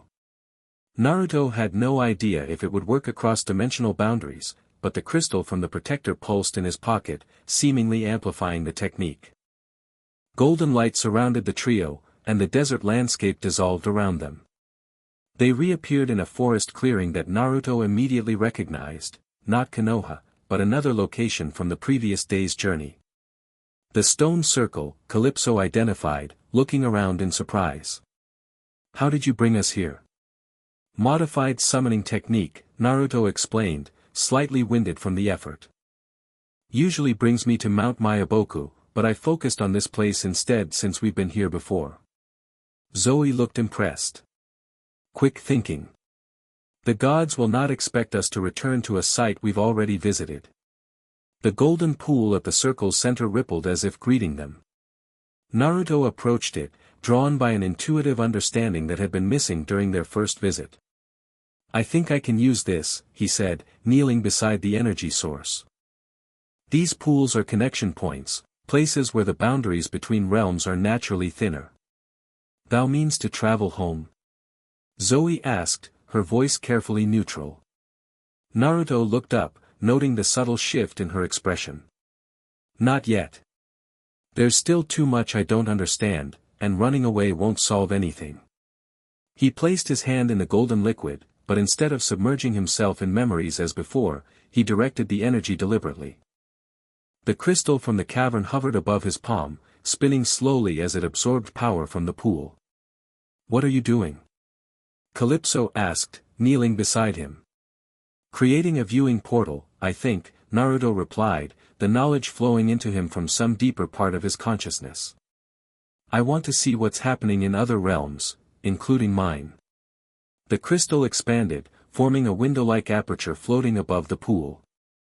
Within its frame, images began to appear: Mount Mayaboku, where the Toad sages gathered in concerned discussion; Konoha, where Kakashi and Sakura consulted ancient scrolls in the Hokage's office; and other places Naruto didn't recognize, where golden energy similar to his own stirred in different forms.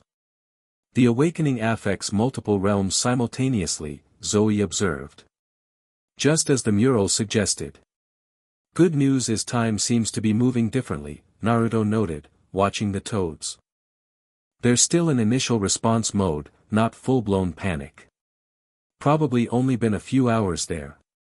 The viewing portal shifted to other locations: Olympus, where Zeus and other gods argued heatedly; the Nevada cavern they just left, now swarming with minor gods examining the murals; and finally, a dark void where something massive stirred restlessly. "What is that?" Calypso whispered as the image focused on the void. "Something outside," Zoe said grimly. "Beyond the boundaries." The creature, if it could be called that, defied description. Parts appeared serpentine, others insectoid, still others composed of pure darkness deeper than absence of light. It seemed to sense their observation, turning formless sensory organs toward the viewing portal. Naruto quickly severed the connection, the crystal returning to its smaller size. "I think we just found what Poseidon was worried about, the monsters from outside reality. The weakening boundaries don't just allow fragments of the divine sage to communicate," Calypso realized. "They also create potential entry points for entities that should remain outside." Zoe's expression darkened. "If such beings entered our reality. Total destruction," Naruto finished. "No wonder Zeus is concerned." The golden pool bubbled more actively, responding to the heightened tension. Naruto pocketed the crystal and stood, a new sense of purpose filling him. "I need to stabilize the boundaries," he decided. "Not just for my sake or to get home, but to protect all these connected realities." "How?" Calypso asked. "Even with your awakening powers, reinforcing cosmic boundaries seems beyond any single entity's capabilities." "Not alone, no," Naruto agreed. "But the divine sage created these boundaries originally. If I'm connected to that power, I should be able to at least strengthen the weak points." Zoe studied him thoughtfully. "Thou hast changed since we first met.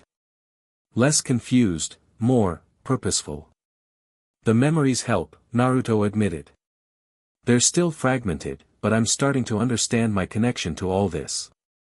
The forest around them suddenly went silent, birds stopped singing, insects fell quiet. All three tensed, recognizing the telltale sign of divine presence. "Too soon for Poseidon," Zoe murmured, knocking an arrow. "Not Poseidon," a female voice announced as a tall woman with striking gray eyes materialized at the edge of the stone circle. She wore battle armor over business attire, an odd combination that somehow suited her perfectly. "Though he informed me of your progress." "Lady Athena," Zoe greeted with a respectful nod. The goddess of wisdom approached cautiously, her calculating gaze fixed on Naruto. "The awakening proceeds faster than our models predicted. Your confrontation with my uncle accelerated the process significantly." "Yeah, being attacked tends to trigger defensive responses," Naruto replied dryly. "Maybe stop trying to capture or destroy me, and things might stabilize." A slight smile touched Athena's lips. "Direct and logical. Interesting traits for a primordial fragment." "What do you want, Lady Athena?" Calypso asked. "Has the council reached a decision?" "The council remains divided," the goddess replied. "Zeus and Poseidon favor containment. Apollo and Artemis argue for observation. Hades hasn't bothered to vote, though his absence speaks volumes." "And your position?" Zoe questioned. Athena circled the golden pool thoughtfully. "I favor understanding before action. Knowledge before judgment." She turned to Naruto. "Which is why I've come alone, against my father's wishes." That surprised all of them. You're defying Zeus? Calypso asked incredulously. The daughter most loyal to him. I am loyal to wisdom first, Athena corrected. And wisdom dictates that destroying or containing you, she nodded to Naruto, may worsen our predicament rather than resolve it. That's what we learned in the caverns, Naruto confirmed. Trying to stop the awakening could actually accelerate the boundary breakdown. Precisely. Athena produced a tablet computer, an incongruous modern device in the hands of an ancient goddess. Our monitoring systems detect increasing incursions from outside entities. Minor breaches so far, but growing in frequency and magnitude. She showed them data visualizations, graphs showing exponential increases in what she called reality friction at various global locations. The boundaries weaken further each day, she explained. Your awakening may be a response to this weakening rather than its cause, the divine sage's failsafe activating to address the degradation. That matches what the protectors suggested, Calypso noted. They called Naruto the initiating awakening, implying others would follow. Naruto frowned, processing this information. So I'm not breaking reality by being here. I might actually be part of fixing it. A working hypothesis, Athena confirmed. One I find increasingly plausible as we learn more. So what happens now? Naruto asked. Zeus still wants me contained, and I doubt Poseidon's changed his mind. Now, the wisdom goddess replied, we implement a plan before my father realizes I've contacted you. She knelt beside the golden pool and passed her hand over its surface. The liquid responded differently to her than to Naruto, showing respect for her divine nature but not the same resonance. There are 5 major nexus points like this one, she explained. Places where the original boundaries were anchored most strongly. If you could visit each and use your awakening power to reinforce them, the degradation might stabilize, Zoe concluded. At least temporarily. Precisely. Athena stood, brushing golden droplets from her fingers. It would give us time to develop a more permanent solution. And convince Zeus I'm not the enemy, Naruto added. That too, the goddess acknowledged. My father can be stubborn, but he respects results. Calypso looked skeptical. And you're helping us why, exactly? Gods rarely act without self-interest. Athena's gray eyes flashed dangerously for a moment before she controlled her expression. Cosmic annihilation threatens gods as much as mortals, Titanus. Self-preservation is indeed my interest, as it should be yours. Where are these other nexus points? Naruto asked, diffusing the tension. Athena tapped her tablet, and a holographic map appeared above it. One in Greece, near the original Mount Olympus. Another in Egypt, beneath the Sphinx. The third in Peru, at Machu Picchu. The fourth in Tibet, within a mountain cave system. You've already activated this one, the fifth. That's a lot of ground to cover, Naruto observed. And I'm guessing we're on a tight schedule. The boundaries weaken exponentially, Athena confirmed. I estimate less than 72 hours before major incursions become unstoppable. Zoe studied the map. Even with divine assistance, visiting all locations would be challenging. I can help with that, Naruto said confidently. My reverse summoning worked once. With practice and these specific coordinates, I should be able to transport us directly. Risky, Calypso cautioned. Interdimensional travel requires immense power and perfect control. Good thing I've got both, Naruto grinned, the golden markings briefly flashing beneath his skin. Plus, I'm kind of making this up as I go along, which seems to be working so far. Athena actually smiled at that. Adaptability. Another useful trait. She handed the tablet to Zoe. This contains coordinates and information about each nexus point, including local dangers. Local dangers?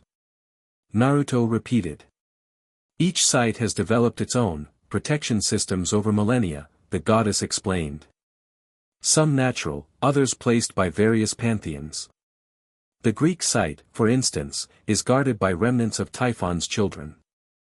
Wonderful, Zoe muttered. Ancient monsters at every destination. They will likely respond differently to you, Athena told Naruto. Your essence should register as authorized to access the nexus points, though the awakening's incomplete nature may cause complications. Story of my life lately, Naruto sighed. Alright, where do we start? The degradation is most severe near the original Mount Olympus, Athena replied. Begin there. As the goddess prepared to depart, she fixed Naruto with an intense stare. One more thing, the process may accelerate your awakening further. Be prepared for more memories, more power, and more attention from interested parties. Gods. Monsters. Those, yes, she nodded. And perhaps other fragments of the divine sage, awakening in response to your activities. That was a perspective Naruto hadn't considered. You mean there might be others like me out there? Other fragments becoming aware? It seems probable, Athena confirmed. Whether they will help or hinder remains to be seen. With that ominous note, the goddess vanished in a swirl of gray light, leaving them alone in the stone circle. Well, Naruto said after a moment, at least we have a plan now. A dangerous one, Zoe noted, examining the tablet Athena had left. These nexus points are not merely powerful, they are fundamental to reality itself. Mistakes could have catastrophic consequences. Calypso touched his arm gently. Are you certain you're ready for this? Your awakening is still in progress. Using such power while incomplete. I don't think we have a choice, Naruto replied honestly. If these boundaries keep weakening, everything's at risk, my world, your world, who knows how many others. He looked between his two companions, seeing concern but also determination in their faces. Something had shifted in their journey together, from suspicion to cautious alliance to something that felt increasingly like genuine partnership. I couldn't do this alone, he admitted. Both of you have knowledge and abilities I need. Zoe nodded, accepting this assessment. My knowledge of ancient sites and monsters may prove useful. And my experience with primordial magic from my father's teachings, Calypso added. Though I never imagined using it for something like this. Naruto grinned, his characteristic optimism surfacing despite the enormity of their task.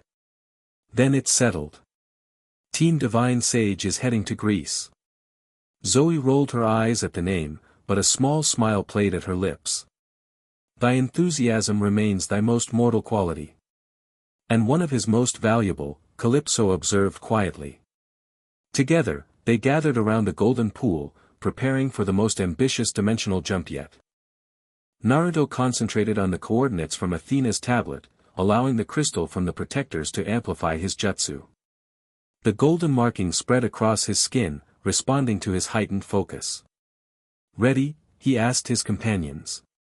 Both women placed their hands on his shoulders, anchoring themselves to him for the journey. Ready, they confirmed in unison. Naruto formed the hand signs, channeling both his familiar chakra and the awakening golden energy. Reverse summoning jutsu, divine network. The stone circle disappeared in a flash of light, and their greatest challenge began. Chapter 3, Divine Convergence. The world reassembled around them in a flash of golden light. Naruto, Zoe, and Calypso materialized on a rocky slope, the air noticeably thinner than at their departure point. Gray clouds swirled above, occasionally parting to reveal a deep blue sky. We made it, Naruto said, steadying himself against a boulder. The transportation had taken more out of him than expected, the golden markings flickering across his skin before fading. Mount Olympus, Zoe confirmed, surveying their surroundings. The original seat of the gods, not the current manifestation above Manhattan. Calypso walked to the edge of a nearby outcropping. Below stretched a panorama of rugged mountains, forests, and distant villages. It's been millennia since I stood here, she murmured. Before my exile. Naruto joined her, taking in the view. So where exactly is this nexus point? According to Athena's coordinates, Zoe replied, checking the tablet, near the summit. Not the tourist-accessible peak, but a hidden approach on the eastern face. They began climbing, following a path that seemed to shift subtly, sometimes clearly marked, other times nearly invisible. Naruto noticed how the very rocks appeared to evaluate them as they passed, ancient magic testing their intentions. This mountain remembers, Calypso explained, noticing his observation. It has witnessed the rise and fall of multiple pantheons. The nexus predates even the Titan's rule, Zoe added. When my father Atlas first came to power, these connection points already existed. As they ascended higher, the air shimmered with increasing magical density. Twice they passed through what appeared to be normal sections of trail, only for Naruto to feel the distinct sensation of crossing powerful barriers. Protection layers, Calypso identified. Growing stronger as we approach the nexus. They're letting us pass, Naruto noted. That's a good sign, right? Perhaps, Zoe replied cautiously. Or they simply cannot stop thy awakening essence. The path suddenly widened into a small plateau overlooking a sheer drop of several thousand feet. At its center stood a circle of 9 weathered stone columns, their surfaces covered with symbols similar to those they'd seen in Nevada. This is it, Calypso whispered.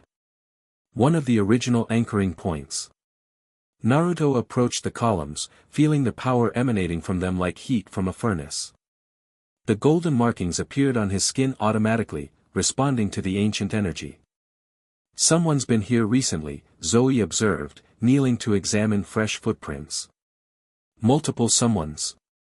Gods? Naruto asked, tensing. No, she replied, her hunter's skills reading the signs. Something else. The footprints. Change pattern.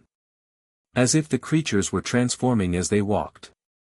Before they could discuss this further, movement flickered between the columns. 3 figures emerged, humanoid but with disturbing differences. Their skin rippled like liquid, features constantly shifting between human, animal, and something entirely alien. Proteans, Calypso identified, backing away. Shapeshifters from the outer chaos. They shouldn't be able to manifest here. The boundaries weaken faster than Athena predicted, Zoe said, drawing her bow. The creatures regarded them with eyes that changed color and form every few seconds. When one spoke, its voice modulated between bass rumbles and high-pitched whistles.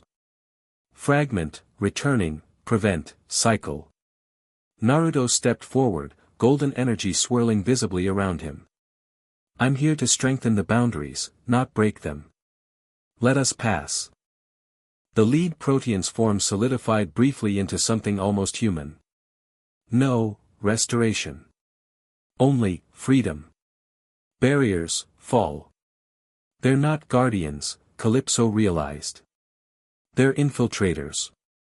Using the weakening boundaries to enter our reality. The creatures lunged forward with surprising speed. Zoe's arrows flew true, striking the first Protean, but instead of injuring it, the projectile simply passed through its shifting mass. Physical attacks ineffective, she called out, drawing hunting knives instead. Naruto formed a Rasengan, infusing it with the golden energy that now came more naturally to his call. Let's try this.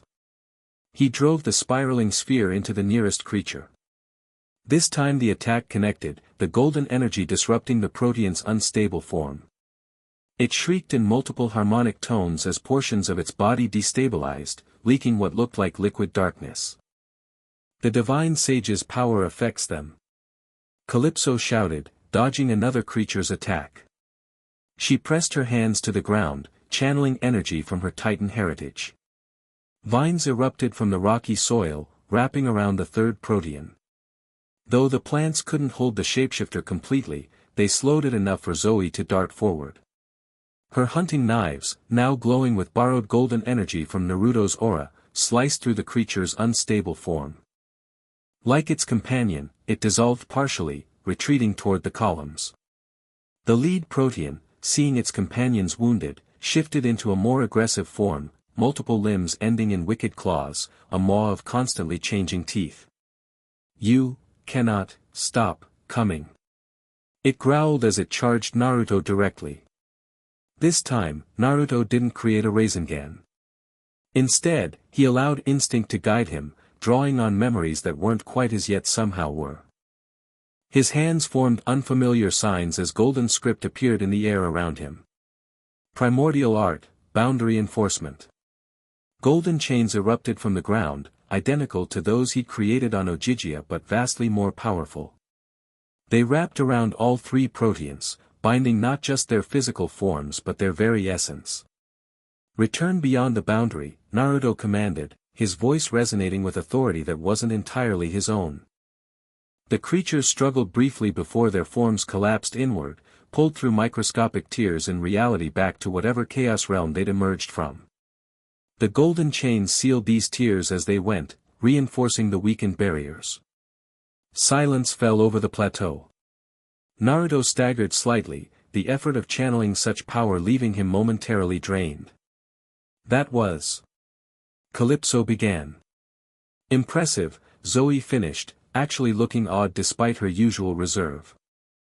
"Thou commanded them as if born to it." "It didn't feel like me," Naruto admitted, examining his hands as the golden markings slowly faded. "More like muscle memory from someone else." "The divine sage's knowledge emerges when needed," Calypso observed. "Becoming accessible without overwhelming thy own identity." They approached the column circle cautiously. Now that the proteans were gone, Naruto could sense the nexus point clearly, a concentration of energy at the center of the formation that connected to similar points across the world and beyond. "It's damaged," he said, kneeling to examine the nexus. Where there should have been a seamless flow of energy, fracture lines disrupted the pattern. "The boundary anchored here is barely holding. Can you repair it?" Zoe asked, keeping watch for more intruders. Naruto placed his hands on the ground, allowing golden energy to flow through him into the nexus.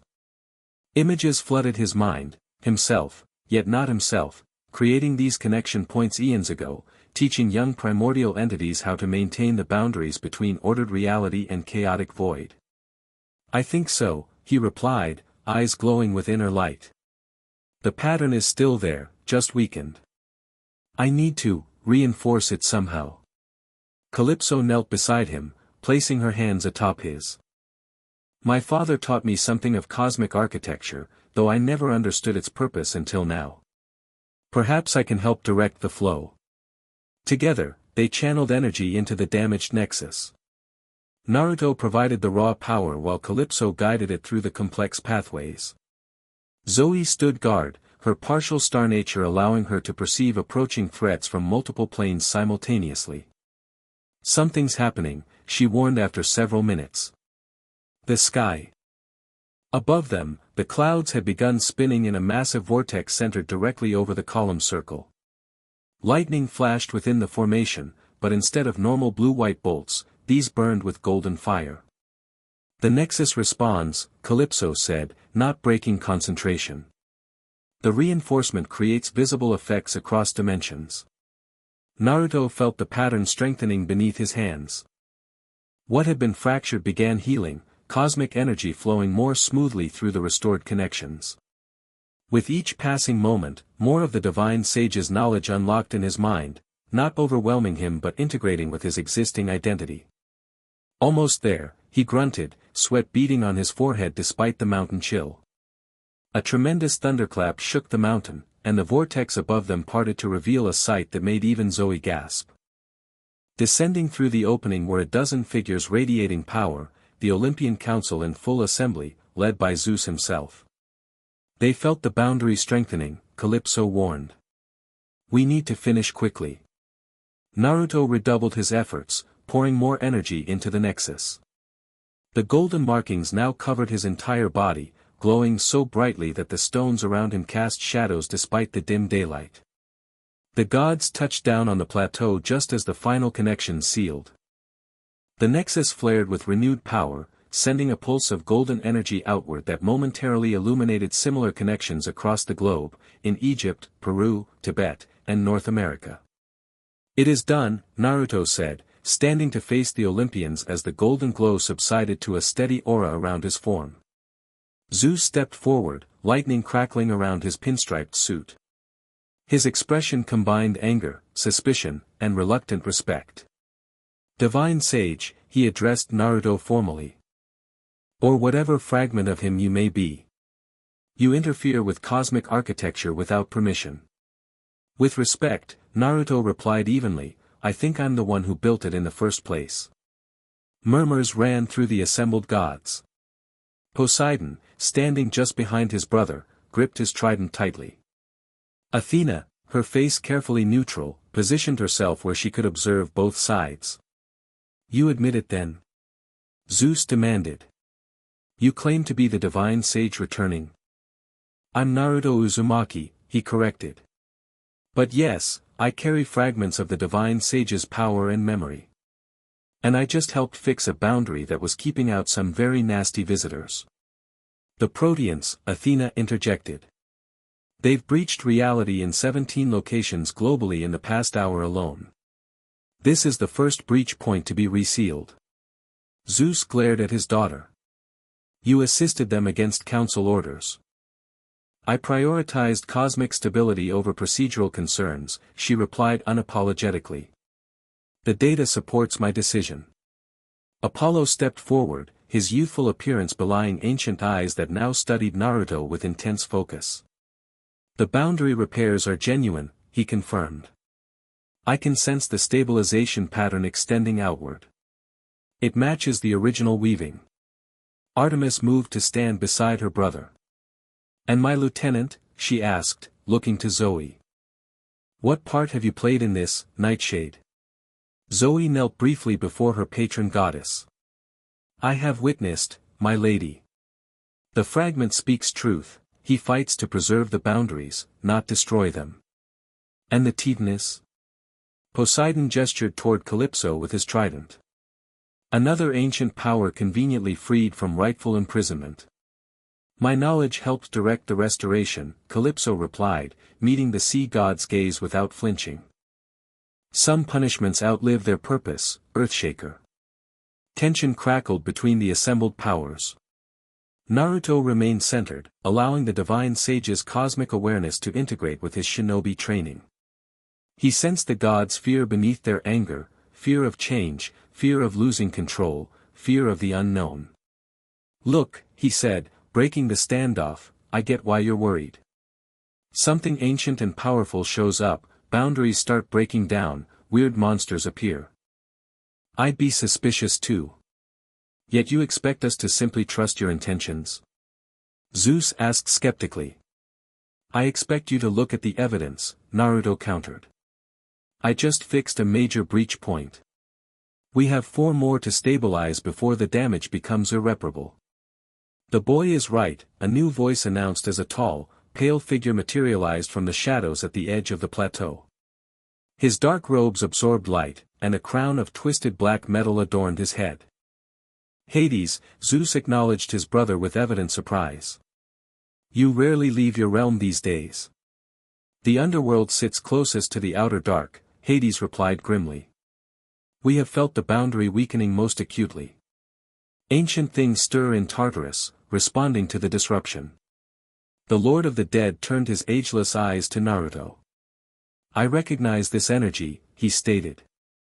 It taught the first gods how reality functioned, long before the Titan War. Whatever this young man is now, he carries the essence that established order from chaos. This testimony from the normally aloof Hades shifted the atmosphere. Even Zeus seemed to reconsider, though suspicion remained evident in his posture. If what you say is true, the sky god addressed Naruto, then demonstrate your intentions. What do you propose? We need to reinforce the remaining nexus points immediately, Naruto replied.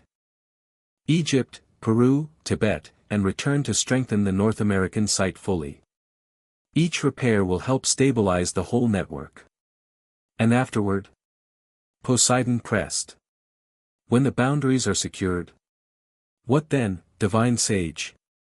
The question struck at the heart of the gods' concerns. what would Naruto do with his awakened power once the immediate crisis passed? I want to go home, Naruto answered honestly. Back to my friends, my village. I didn't ask for cosmic power or multidimensional responsibilities. Yet you have them, Athena observed. The awakening, once begun, cannot be reversed. Maybe not, Naruto conceded. But that doesn't mean I have to stop being who I am. From what we learned, the divine sage fragmented himself specifically to experience life from different perspectives. Why throw that away? His answer seemed to surprise the gods, who had perhaps expected claims of authority or demands for recognition. Zeus exchanged glances with his brothers and daughter before reaching a decision. Very well. You may proceed with the boundary reinforcement. Olympian observers will accompany you to each nexus point. I'll go, Apollo volunteered immediately, his curiosity evident. As will I, Artemis added, looking to Zoe with concern. I'll monitor from the underworld nexus, Hades stated. It connects to all points and will show me the pattern's integrity. Zeus nodded agreement. Athena will coordinate from Olympus, tracking boundary breaches and directing resources. What about me? Poseidon asked, still appearing suspicious. You will accompany me, Zeus decided. We'll observe from the cosmic level, prepared to intervene if necessary. Decision made, the gods began preparing for their respective tasks. Naruto found himself approached by Artemis, who drew him slightly away from the others. My lieutenant, the goddess began, nodding toward Zoe. Her existence is complicated since her death and partial rebirth. I've noticed, Naruto replied. She's not fully here, not fully in the stars. Artemis studied him with silver eyes that reflected moonlight even in daytime. If the boundaries are successfully reinforced, a decision will be required. Her current state is unsustainable long-term. Meaning? She must either return fully to the stars or fully to life, the goddess explained. The middle ground strains her essence with each passing day. Naruto glanced at Zoe, who was speaking quietly with Calypso near the column circle. Shouldn't that be her choice? A rare smile touched Artemis's lips. Indeed it should. But the power to enable that choice lies beyond normal divine capability. The implication was clear: if Naruto fully awakened his divine sage powers, he might help Zoe consolidate her fragmented existence. I'll keep that in mind, he promised. The conversation ended as Apollo approached, practically bouncing with excitement. Ready for a world tour, Sage Fragment Guy? We've got boundaries to fix and reality to save. Just call me Naruto, he replied with a slight grin, appreciating the sun god's enthusiasm. Naruto it is. Apollo agreed cheerfully. Though I'm still working on a haiku about your whisker marks and cosmic destiny. Please don't, Artemis muttered, rolling her eyes at her twin. The gods dispersed to their assigned positions, leaving Naruto with his two companions plus Apollo and Artemis. The tension of the confrontation faded, replaced by focused preparation for their next jump. The Egyptian nexus shows the most degradation after this one, Apollo informed them, consulting a golden tablet similar to Athena's. We should head there next. Naruto nodded, then turned to Zoe and Calypso. Ready for round 2? Both women nodded, though Zoe appeared distracted after her goddess's arrival. Naruto made a mental note to speak with her privately when opportunity allowed. I'll need to modify the transportation technique, he told them. With more passengers and a longer jump, we'll need additional power. I can help with that, Apollo offered. Solar energy is kind of my thing, and it seems compatible with your golden mojo. Naruto accepted the god's assistance, and together they established a power circuit that would amplify the dimensional jump. As they worked, the golden markings on Naruto's skin stabilized into a more permanent pattern, no longer flaring randomly but settling into his physical form like an integrated part of his being. Your awakening accelerates, Calypso observed quietly. The Nexus repair unlocked more of your true nature. I can feel it, Naruto confirmed. More memories, more understanding. But it's not overwhelming me anymore, more like, adding depth to who I already am. With preparations complete, they gathered in the center of the column circle. Apollo and Artemis linked hands with Naruto, Zoë and Calypso, forming a connection that would carry them all through the dimensional passage. Egypt, here we come. Apollo announced cheerfully. I haven't been there since those fantastic New Kingdom parties. The pharaohs really knew how to focus, brother, Artemis interrupted with practiced patience. Naruto concentrated on the coordinates for the Egyptian nexus, drawing on both his chakra and the increasingly accessible divine sage energy. The golden pattern expanded outward, surrounding the entire group. Dimensional art, cosmic translation. The Greek mountainside vanished as golden light engulfed them. They materialized in stifling heat, the transition far smoother than their first jump.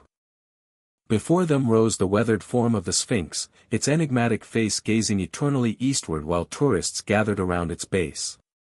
We need to get beneath it, Artemis stated, already applying mist manipulation to make their group less noticeable to mortal observers. There's an entrance on the eastern side that only appears at specific alignments, Apollo added, checking the position of the sun overhead. Which should happen now. As if on cue, a section of stone at the Sphinx's base rippled and disappeared, revealing a narrow passage leading downward. The tourists nearby continued their activities, their eyes sliding past the opening as if it didn't exist. Convenient timing, Naruto commented as they slipped inside. Sun God, Apollo reminded him with a wink. Timing is my specialty. The passage descended steeply, ancient hieroglyphs covering its walls, though Naruto noticed other, older symbols beneath them, similar to those at the previous nexus points. As they ventured deeper, the air grew heavy with age and power. The Egyptian gods knew about these nexus points, Calypso explained as they walked. They built their sacred sites atop them, incorporating the power into their own mythic structure. Same story across pantheons, Apollo agreed. We Olympians did it, the Norse did it, the Vedic gods, the Mayan, everybody loves free cosmic power. The tunnel eventually opened into a massive underground chamber. Unlike the Greek nexus with its simple column arrangement, this space featured a complex geometric pattern laid into the floor, a massive web of interconnected lines all leading to a central platform. The pattern matches the global boundary network, Zoe observed, recognizing similarities to the maps they'd studied. It's damaged, Naruto noted immediately, seeing how sections of the pattern had faded or cracked. Worse than the Greek site. He stepped onto the central platform, the golden markings brightening across his skin. Memories surfaced more readily now, teaching Egyptian primordials about reality structure, helping establish the first sacred mathematics that would eventually influence human development. Something's wrong, Artemis warned suddenly, her silver eyes narrowing as she scanned the chamber. We're not alone.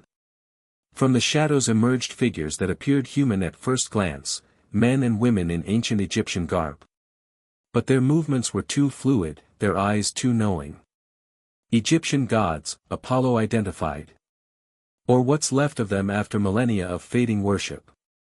A man with a falcon's head stepped forward, golden light similar to Naruto's but dimmer surrounding his form.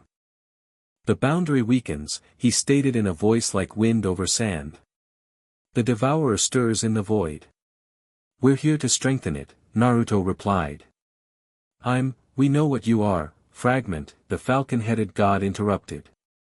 Horus recognizes the divine teacher who came before Ra himself. More Egyptian deities emerged, jackal-headed Anubis, cat-formed Batet, ibis-beaked Thoth, and others whose aspects Naruto didn't recognize.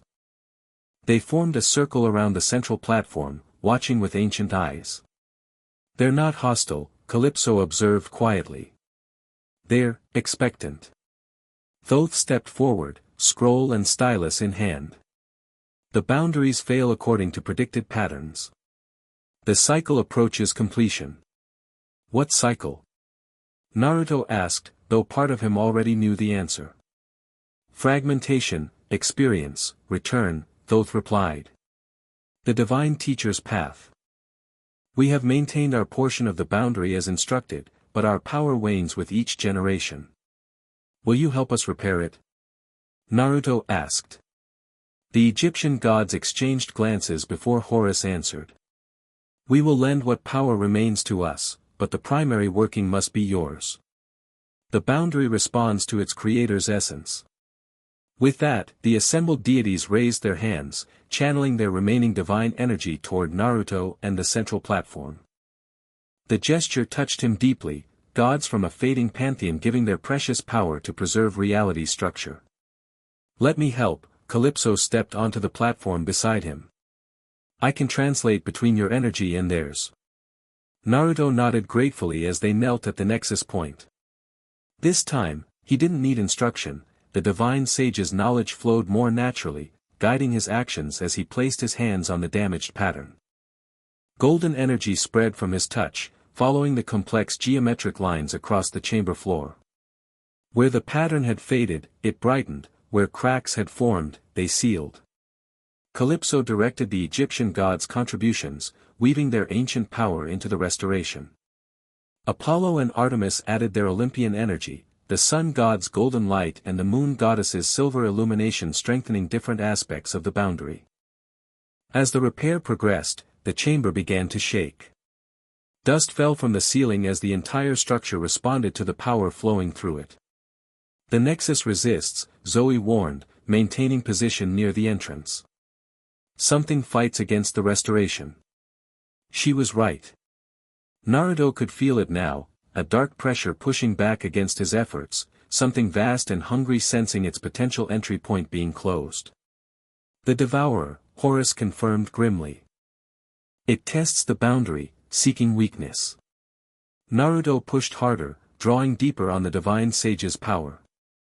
More memories unlocked, creating the boundary network not just to separate realities but to protect them from entities that existed in the spaces between, creatures of unreality that consumed ordered existence. I need more power, he grunted, sweat beading on his forehead as the opposing force intensified. Take it, a new voice offered. From a dark corner of the chamber stepped a figure wrapped in bandages, emanating ancient power different from the other Egyptian gods. The power of Osiris, Lord of Resurrection. The mummified god approached the platform, placing gnarled hands on Naruto's shoulders. Energy flowed between them, death and rebirth magic that complemented the divine sage's creative force in unexpected ways. With this addition, the balance shifted. The boundary strengthened faster than the opposing entity could resist, golden light solidifying the metaphysical architecture that separated ordered reality from chaotic void. It retreats, Artemis announced, her divine senses tracking the dark presence as it withdrew. With a final surge of power, the nexus locked into place. The geometric pattern blazed with renewed energy, connections re-establishing to similar points across the global network. The Egyptian gods lowered their arms as the restoration completed. 2 down, 3 to go, Apollo said cheerfully, though even his perpetual optimism showed signs of strain. Naruto stood, helping Calypso to her feet. The sustained channeling had taken a toll on both of them, but the divine sage's energy replenished quickly, already preparing for the next location. The hunger of the void entities grows stronger, Thoth observed, making notations on his eternal scroll. They sense the possibility of entry fading as each nexus is restored. Which means they'll fight harder at each subsequent site, Artemis concluded. We must move quickly. The Egyptian gods offered farewell blessings as the group prepared for their next jump. Osiris approached Naruto one final time, ancient eyes studying him through bandaged openings. The cycle of death and rebirth is not unfamiliar to you, Fragment, the resurrection god noted. Remember that when the final choice comes. Before Naruto could ask what he meant, Apollo had already initiated the power circuit for their next translation. The golden energy engulfed them once more, the Egyptian chamber fading from view. Peru's nexus point lay beneath Machu Picchu, hidden in a cavern system that predated Incan civilization. Unlike the previous sites with their formal architectural elements, this nexus existed in a natural stone chamber deep within the mountain, its walls carved by water rather than hands. Different design principle, Apollo explained as they navigated the narrow passages. Each nexus reflects the primordial energy pattern of its location. The boundaries flex according to local reality conditions, Artemis added. Adaptable yet consistent in purpose. When they reached the central chamber, they found the nexus already under attack. Protean entities similar to those they'd encountered in Greece, but larger and more coherent, surrounded a pool of golden energy embedded in the stone floor. Their shifting forms pressed against an invisible barrier that flickered weakly under the assault. They've breached the outer defenses, Zoe assessed, bow materializing in her hands. The nexus is dangerously compromised, Calypso added, sensing the destabilized energy patterns. Naruto didn't hesitate. Drawing on his increasingly integrated divine sage power, he formed a series of hand signs that combined ninja technique with primordial energy manipulation. Divine Shadow Legion. Instead of normal shadow clones, golden duplicates formed around him, each radiating the same boundary enforcement energy he'd used against the Proteans in Greece.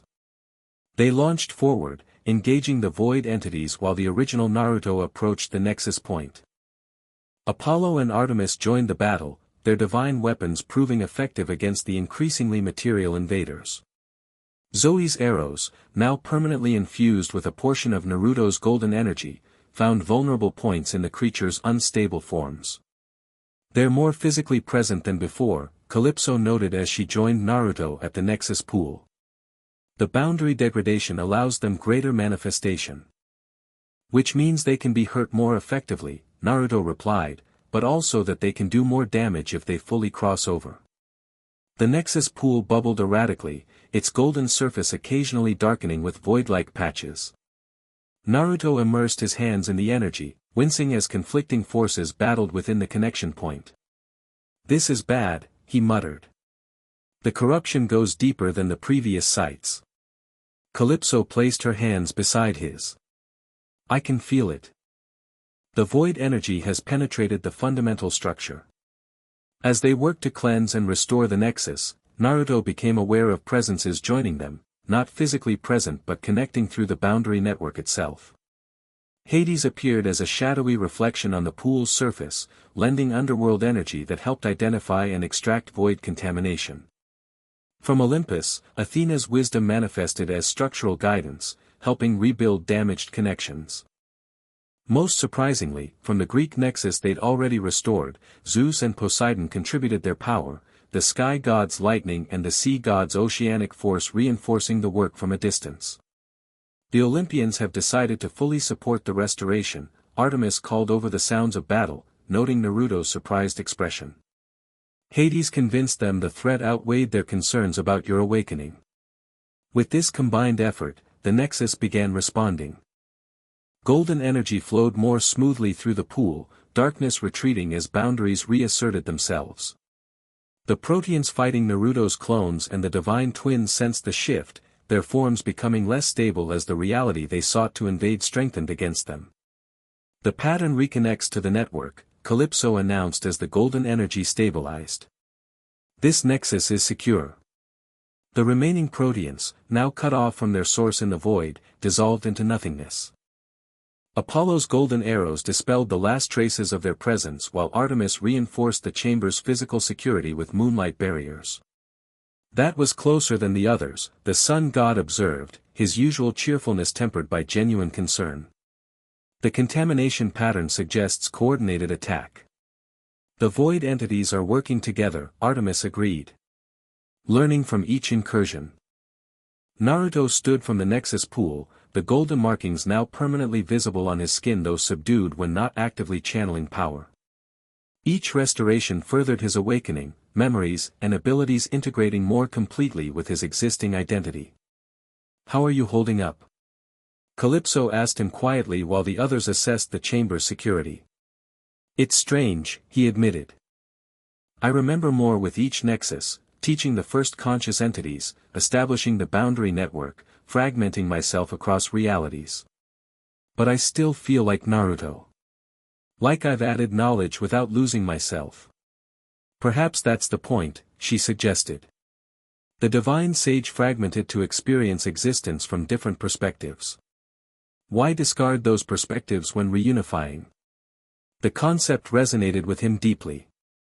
His experiences as Naruto Uzumaki, orphan, ninja, Jinchuriki, friend, had shaped him in ways that cosmic awareness alone never could. Those human connections and struggles gave context to power that might otherwise have been coldly detached. 2 more to go, Zoe reminded them, approaching from where she'd been examining the chamber's exits.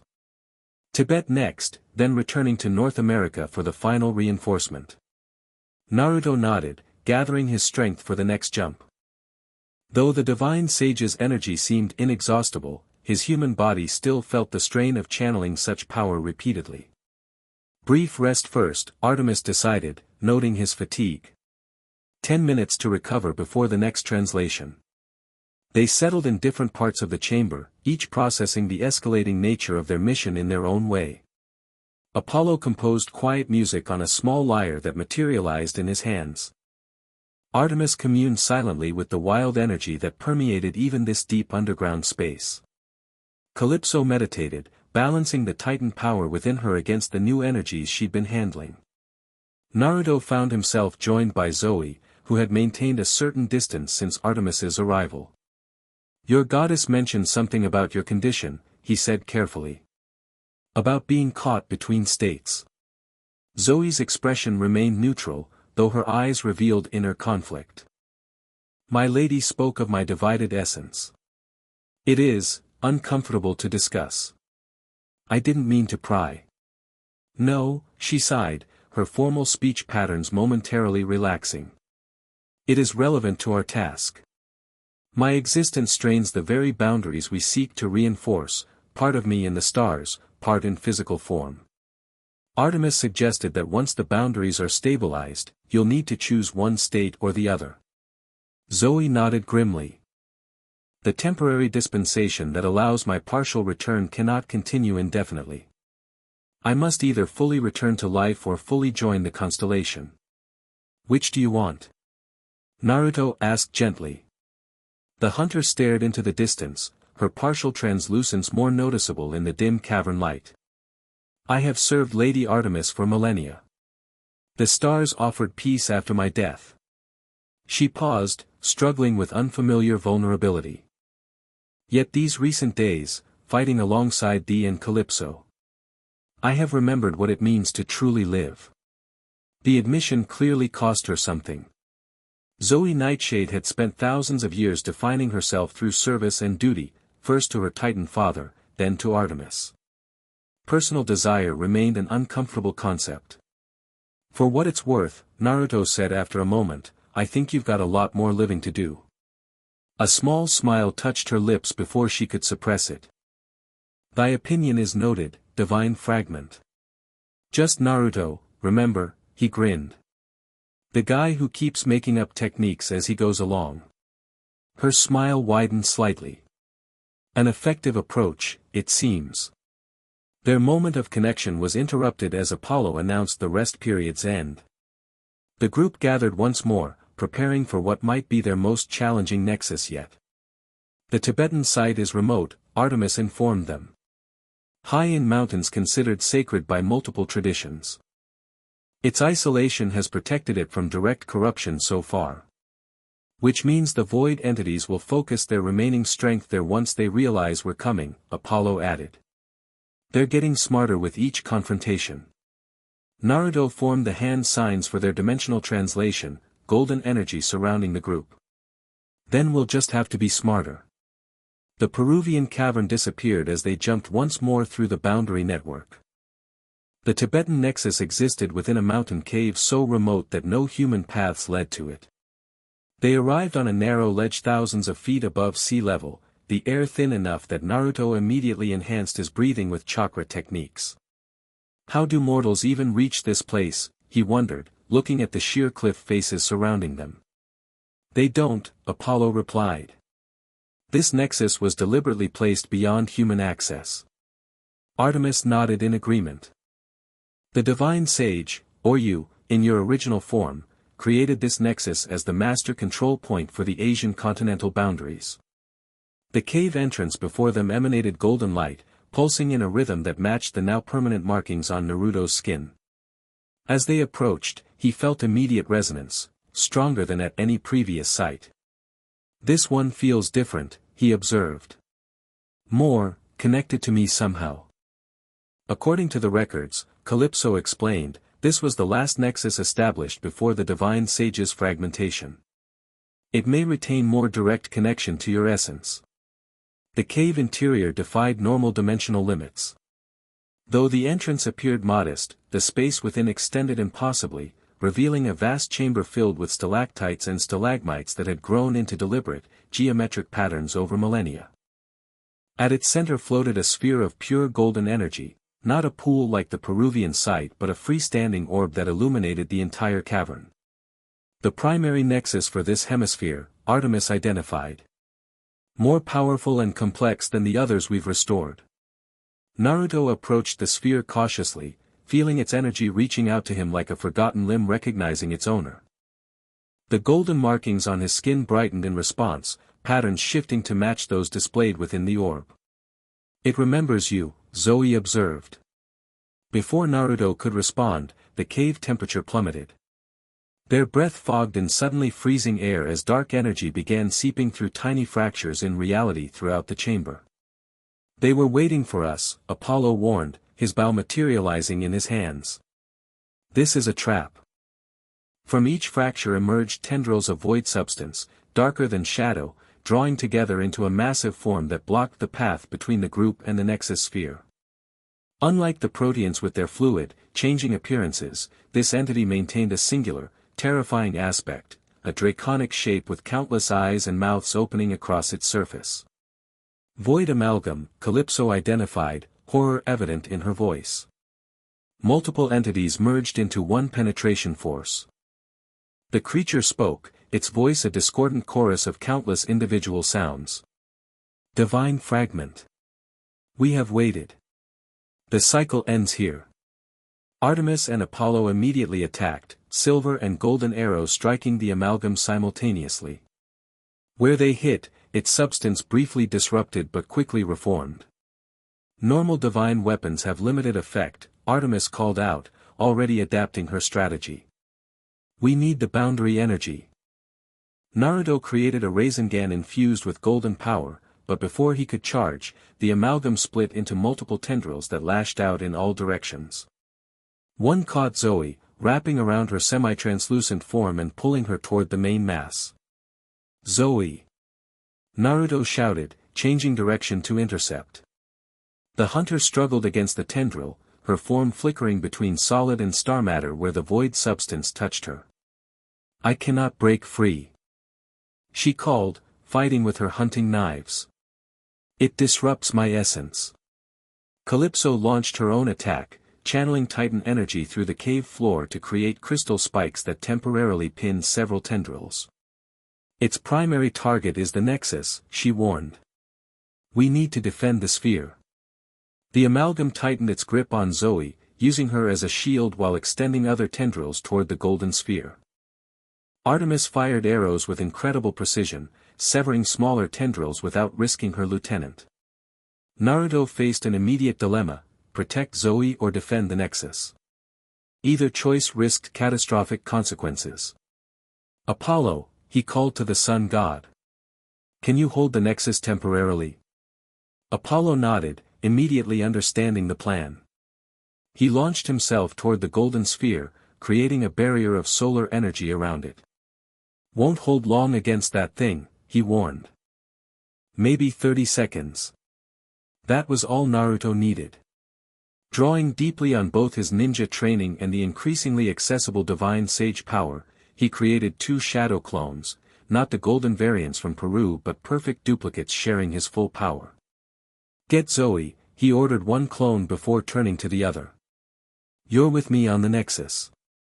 The first clone charged toward the tendril holding Zoe, golden markings blazing across its skin. Instead of attacking the void substance directly, it placed its hands on Zoe herself, channeling boundary energy through her form.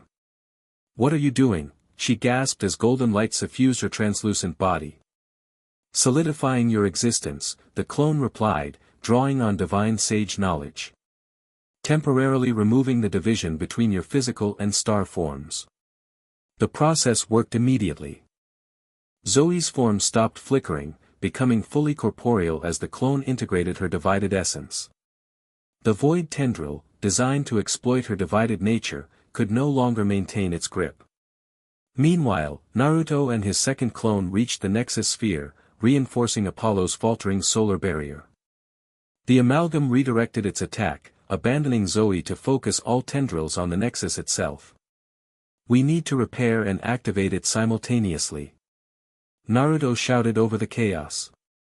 Otherwise it can't repel the invasion. Calypso joined them, her hands glowing with guidance energy as she had provided at previous sites. Together, they reached through Apollo's barrier to touch the golden sphere. The moment contact was made, Naruto's consciousness expanded dramatically.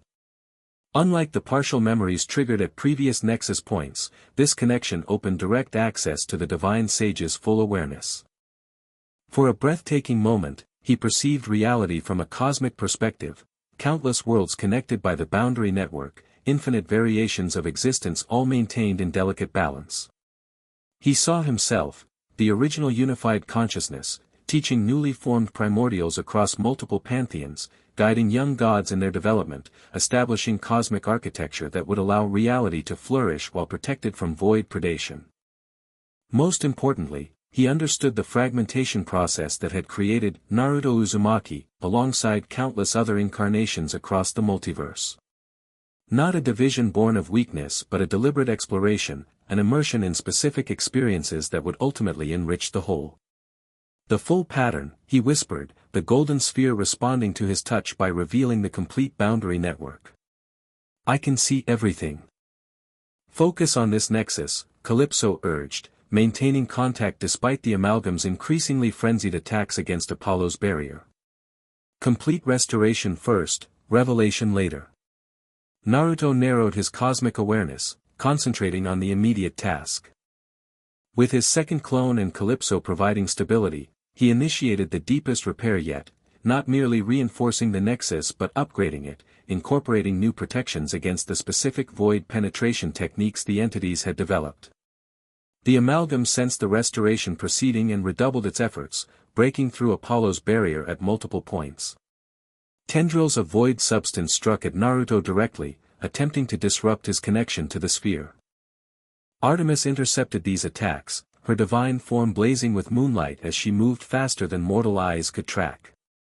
Continue the work, she called to Naruto. We'll defend you. Zoe, now fully corporeal thanks to the clone's intervention, joined her goddess. With her existence temporarily stabilized, her combat effectiveness had increased dramatically. Her arrows struck with perfect accuracy, disintegrating void tendrils on contact. The restored nexus began pulsing more powerfully, golden energy spiraling outward to seal the reality fractures that had allowed the amalgam's entry. The void entity roared in rage and desperation, its multiple voices creating a cacophony that shook the entire mountain. The boundaries strengthen. Apollo shouted encouragingly. Keep going. Naruto pushed himself to his absolute limit, channeling more divine sage power than ever before. The golden marking spread beyond his skin, creating an aura that engulfed him entirely. His physical form began to transcend normal limitations, becoming something between human and cosmic. Naruto, Calypso warned, witnessing his transformation, don't lose yourself in the power. Remember who you are. Her voice anchored him, preventing complete dissolution into the divine sage's cosmic awareness. Naruto held on to his identity, not rejecting the greater power but incorporating it on his own terms. With a final surge of energy, the Nexus sphere flared blindingly bright. The amalgam shrieked as boundary energy engulfed it, forcing its component entities back through the closing fractures. Within moments, the chamber was clear of void intrusion, the Nexus pulsing with renewed strength. It's done, Naruto exhaled, withdrawing his hands from the sphere as his aura subsided to manageable levels. His shadow clones dismissed themselves, returning their experiences to his consciousness. Apollo whooped in triumph. 4 down, 1 to go. That was some light show, Naruto. Artemis approached more soberly, her silver eyes assessing him with divine perception. Your awakening approaches completion. You stand at the threshold between mortal and primordial. Naruto nodded, feeling the transformation within himself. The divine sage's memories and power no longer seemed foreign, they had integrated with his existing identity, creating something neither fully human nor fully cosmic. How do you feel? Calypso asked, concern evident in her voice. Whole, he replied simply. Like finding pieces of myself I didn't know were missing. Zoe approached cautiously, her form already beginning to fluctuate again as the clone's temporary intervention faded. Thou almost lost thyself in the power. We saw thy human aspect dimming.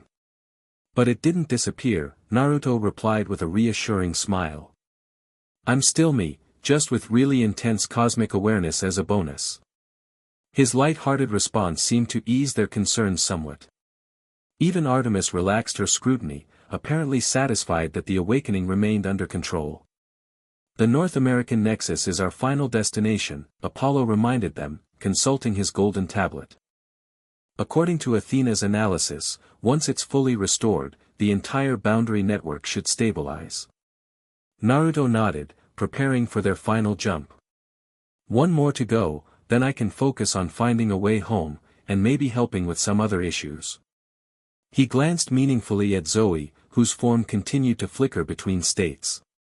The hunter met his gaze with a complex mix of emotions, hope, uncertainty, and something less easily defined. Their shared experiences had created a connection neither had anticipated when they first met.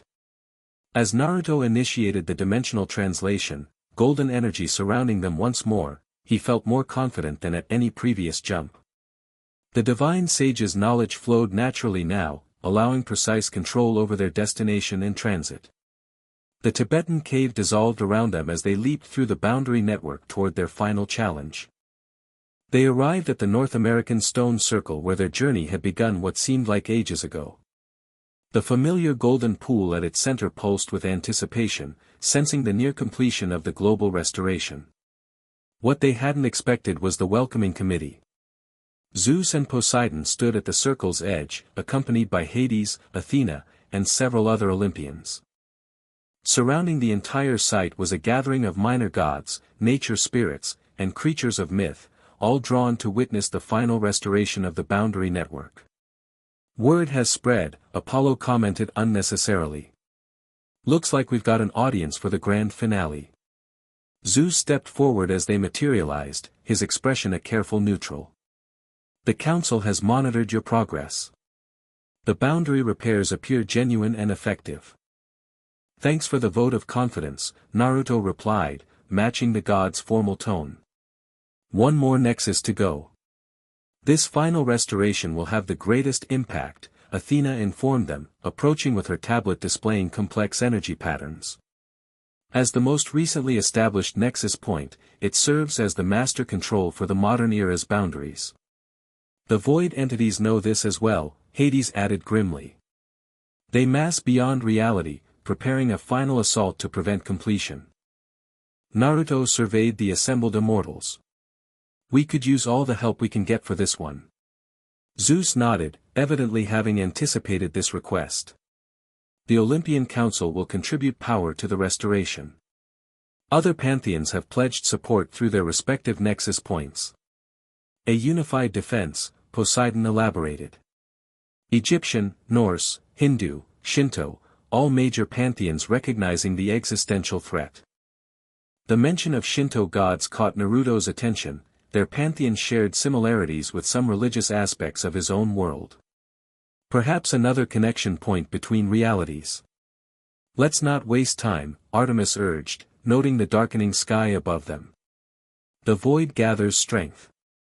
Naruto approached the golden pool at the circle's center, Calypso and Zoe flanking him as they had throughout their journey.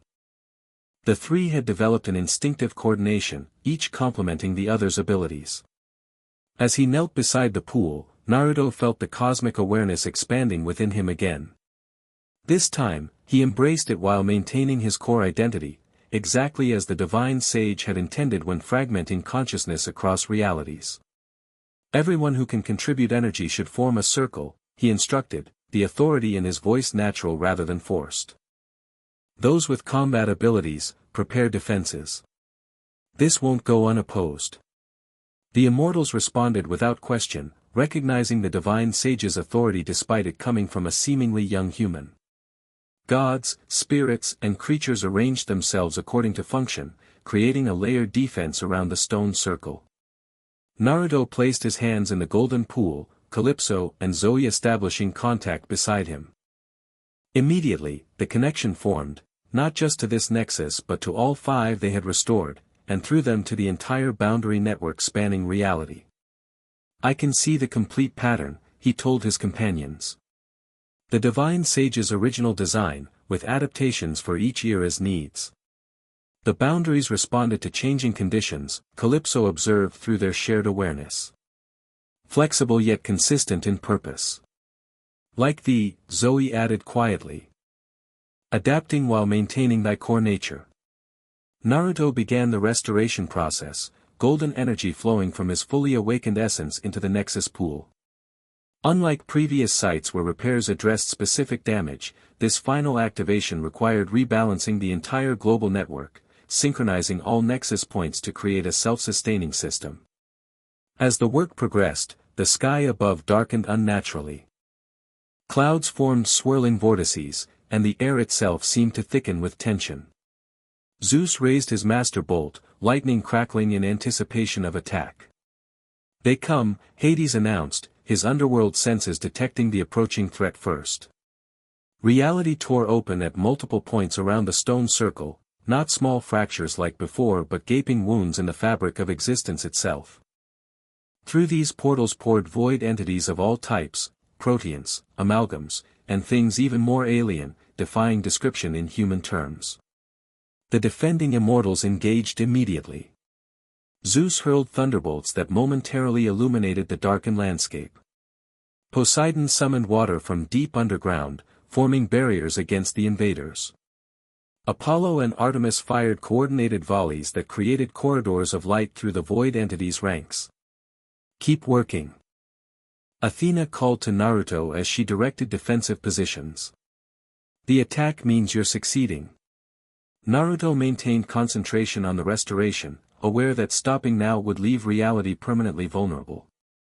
The divine sage's cosmic perspective showed him the bigger picture. This assault represented the void entity's final, desperate attempt to prevent being permanently locked out of ordered reality. The boundary network continued strengthening, nexus by nexus, region by region.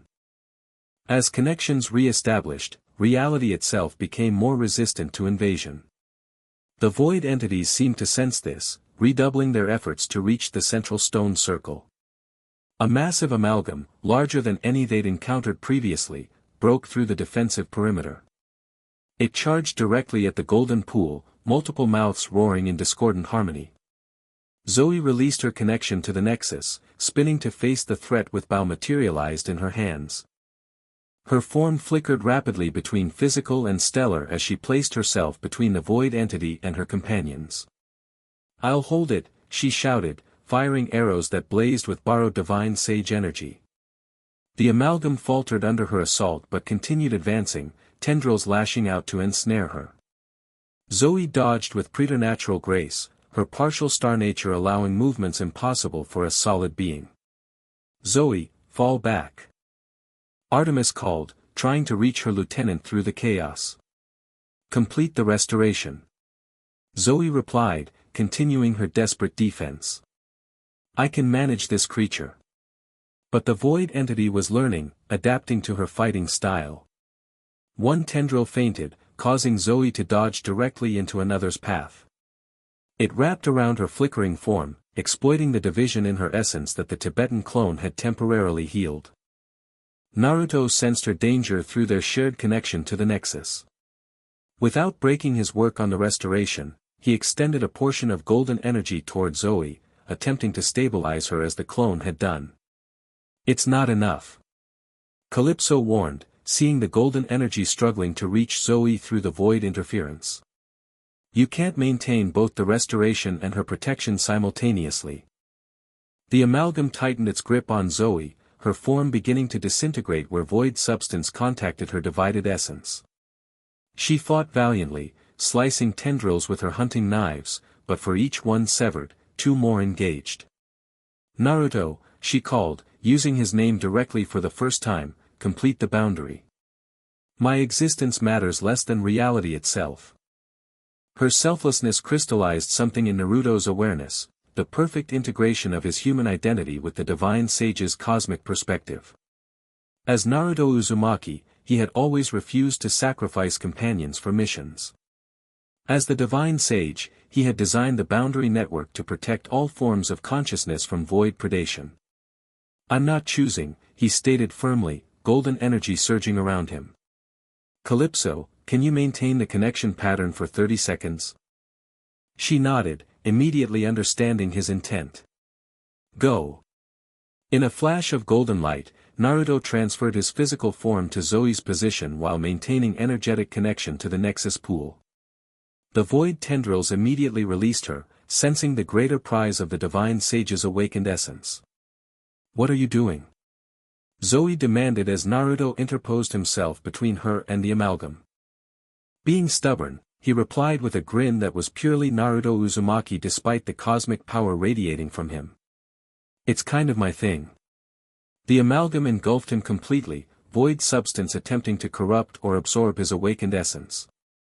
For a moment, he disappeared entirely within the dark mass, golden light obscured by absolute darkness. Zoe cried out in alarm, but Artemis caught her arm, preventing her from charging after him. Wait, the goddess counseled. Watch. From within the void entity came a pulse of golden light. Then another, stronger.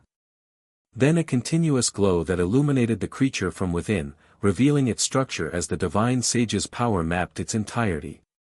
Boundary art, internal reformation. The amalgam expanded rapidly, golden light erupting from countless points throughout its mass. Its component void entities separated, each forced back to its origin point beyond reality. Within seconds, the massive threat had been completely neutralized, leaving Naruto standing unharmed, golden markings blazing across his entire form. Without pausing, he returned to the Nexus pool, resuming direct contact alongside Calypso. Thanks for holding the pattern, he told her. Now let's finish this. With renewed focus, they completed the restoration sequence. The golden pool erupted with energy, sending pulses through the stone monoliths that amplified and redirected power to every corner of the boundary network. Across the globe, Nexus points activated simultaneously, creating a self-reinforcing system that sealed reality against void incursion. The invading entities, sensing defeat, retreated through rapidly closing portals. Within minutes, the unnatural darkness above the stone circle had dispersed, revealing a star-filled night sky. It is done, Athena announced, her analytical senses confirming what everyone could feel, a fundamental strengthening of reality itself. Zeus lowered his master bolt as other defensive gods relaxed from battle stances. The boundaries are restored, the king of Olympus acknowledged. Stronger than before. Naruto stood, helping Calypso to her feet as the golden energy settled into a stable flow throughout the Nexus network. The divine sage's cosmic awareness remained integrated with his consciousness, but no longer threatened to overwhelm his identity. Not just restored, he explained. Upgraded. The new boundary structure adapts to invasion attempts, learning from each encounter. Impressive engineering, Athena commented, examining the energy patterns with evident appreciation. Self-evolving cosmic architecture. Zoe approached cautiously, her form still flickering between states now that the immediate crisis had passed. Thou risked everything, she said quietly. For me, for all of us. Naruto shrugged. That's what friends do. At least, that's what this fragment of the divine sage does. Apollo laughed, clapping him on the shoulder. Definitely the most interesting primordial entity I've ever met. And I've met quite a few. The assembled immortals began dispersing, their immediate concern addressed by the boundary restoration. Zeus, however, approached Naruto directly, his divine presence slightly tempered but still imposing. "The council acknowledges your service," the king of gods stated formally. "The threat to cosmic order has been averted." "Happy to help," Naruto replied sincerely. "Though I didn't exactly volunteer for the job. Nevertheless, it appears you were well suited to it." Zeus studied him with ancient eyes. "The question remains, what now, divine sage? Or do you prefer Naruto Uzumaki?" "Both are accurate," Naruto answered. "I remember everything now, creating the boundaries, teaching the first gods, fragmenting myself across realities. But I'm still the kid who grew up in Konoha dreaming of becoming Hokage." "An unusual perspective for a primordial power," Zeus observed. "Yet perhaps that was the point of fragmentation, to gain experiences impossible from a singular, cosmic viewpoint." "Exactly," Naruto nodded. "And I'd like to get back to my world, to the people waiting for me there." "That may be arranged," Athena interjected. "The restored boundaries allow controlled passage for authorized entities, which you, as their creator, certainly qualify as." Zoe, who had been listening silently, finally spoke. "Before thou departs, my condition." Lady Artemis mentioned. Naruto turned to her with understanding. "Your divided essence. Now that the boundaries are stabilized, you need to choose, fully return to life or fully join the stars." "I cannot remain between states," she confirmed, her flickering form emphasizing the point. "The strain grows each day." Artemis approached her lieutenant, silver eyes reflecting both affection and acceptance. "The choice must be yours, my faithful one. The hunt would welcome your return, but your constellation has earned its place in the night sky." Zoe looked between her goddess and Naruto, conflict evident in her expression. Thousands of years of service to Artemis defined her identity, yet recent experiences had awakened other possibilities. "I choose life," she said finally, the decision clearly difficult yet determined. "If it remains possible." Naruto smiled, genuinely happy at her choice. "I can help with that." He looked to Calypso. "With both of you, actually." "Both?" Calypso questioned. "You're still not fully free," he explained. "The magic that bound you to Ojigia lingers, limiting your range. I can remove those final restrictions." Zeus frowned slightly. "The titanous punishment was determined by the council. And has been served for 3 millennia, Naruto replied evenly. "Besides, she just helped save reality itself. I'd call that time served with interest." The king of gods seemed about to object further when Poseidon unexpectedly intervened. "The boy, or primordial, whatever he is, makes a valid point, brother. Old punishments need not be eternal when service has been rendered." After a moment's consideration, Zeus nodded grudging agreement. "Very well. The council recognizes Calypso's contribution and lifts remaining restrictions." With permission granted, Naruto turned to his companions. "This might feel strange," he warned them. "I'm basically rewriting your connection to reality itself." Golden energy gathered around his hands as he placed one on Zoe's shoulder and the other on Calypso's. Drawing on the divine sage's fundamental understanding of existence, he adjusted their cosmic signatures, solidifying Zoe's divided essence into fully physical form while removing the magical limitations that tethered Calypso to specific locations. Both women gasped as the changes took effect. Zoe's form stopped flickering completely, settling into solid reality. The stars that had claimed part of her essence remained connected but no longer divided her consciousness. "I feel whole," she whispered, examining her hands with wonder. Calypso experienced a different sensation, the removal of invisible chains that had bound her since Zeus's punishment began. "The restriction is gone," she confirmed, tears forming in her eyes. "Truly gone." Naruto withdrew his hands, the golden energy subsiding. "Consider it thanks for helping me figure out this whole divine sage situation." Apollo whooped enthusiastically. Now that's what I call a happy ending. Boundaries fixed, void entities banished, friends healed, just needs a haiku to commemorate it. Please, no, Artemis muttered, though her expression showed genuine happiness for her lieutenant's choice. With the immediate crisis resolved and personal matters addressed, attention turned to Naruto's return journey. Athena approached with her tablet, displaying the multidimensional coordinates she had calculated. Your world exists here, she indicated a specific point in a complex network display. With the boundaries restored, you should be able to create a direct passage. Naruto studied the coordinates, the divine sage's knowledge confirming their accuracy. I can make the jump. But first. He looked to Zoë and Calypso, suddenly uncertain how to say goodbye to companions who had shared such an extraordinary journey. You're going back alone? Calypso asked, something vulnerable in her question. I assumed. Naruto began, then stopped. Wait, would you want to come with me? To thy world? Zoë asked, equally uncertain. Would that be possible? Naruto considered the question from both human and cosmic perspectives. Technically, yes. The boundaries allow passage for those I authorize. But it would mean leaving everything you know behind. The two women exchanged glances, unspoken communication passing between them. Everything I knew is 3,000 years past, Calypso said simply. This world holds little for me beyond painful memories. And I have served in this world for millennia, Zoë added, looking to Artemis. With my lady's blessing, perhaps it is time for new experiences. The moon goddess studied her lieutenant with ancient, understanding eyes.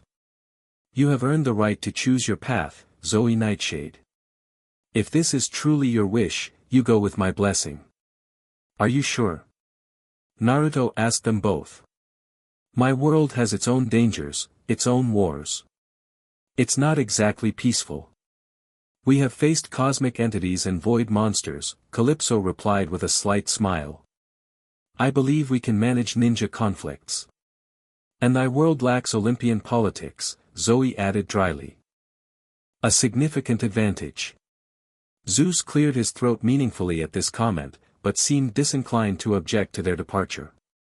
Perhaps he considered it simpler to have all three unusual entities in another reality rather than potentially disrupting Olympic hierarchy.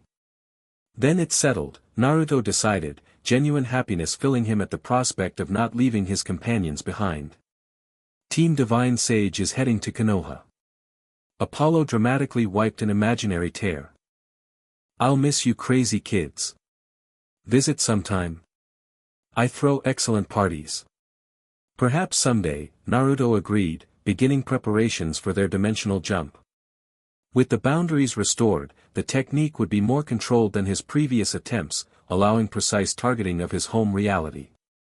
As a final preparation, he approached the golden pool one last time. Through it, he established connection to all 5 nexus points simultaneously, creating a stable network that would maintain itself without further intervention. The boundaries will hold? Zeus questioned, watching this process with evident interest. Indefinitely, Naruto confirmed. They're self-repairing now, with programmed responses to various threat scenarios. The void entities won't be breaking through again. This reassurance seemed to satisfy the King of Gods, who stepped back with uncharacteristic respect. Then your work here is complete, Divine Sage. Just Naruto, he corrected with a grin. The Divine Sage is part of me, but I'm still the knucklehead ninja who never gives up. With final farewells exchanged, Naruto formed the hand signs for their journey home. Zoë and Calypso joined him at the center of the stone circle, their hands linked to ensure connected passage. Ready for a new adventure? He asked them. Both women nodded, their expressions reflecting similar emotions, anticipation, uncertainty, and underlying trust in their shared bond. Golden energy surrounded the trio, expanding into a sphere that encompassed them completely. Unlike previous jumps, this translation moved between entire reality systems, not merely locations within a single dimension. Cosmic art, reality translation. The stone circle disappeared as they traveled along golden threads that connected all existence. For a breathtaking moment, they experienced the divine sage's original perspective, seeing infinite realities as interconnected expressions of consciousness exploring itself through endless variation. Then the golden light condensed, focusing on a specific point in the cosmic web, a world of hidden villages, chakra, and ninja that had shaped Naruto Uzumaki's fragment of the divine sage. Mount Myaboku materialized around them, exactly as Naruto had left it. The great stone toad statue stood unchanged, and nearby, Fukasaku and Shima remained in exactly the same positions they had occupied when he disappeared, suggesting minimal time had passed in this reality. Naruto boy! Fukasaku exclaimed, eyes widening at his sudden reappearance with companions. What happened?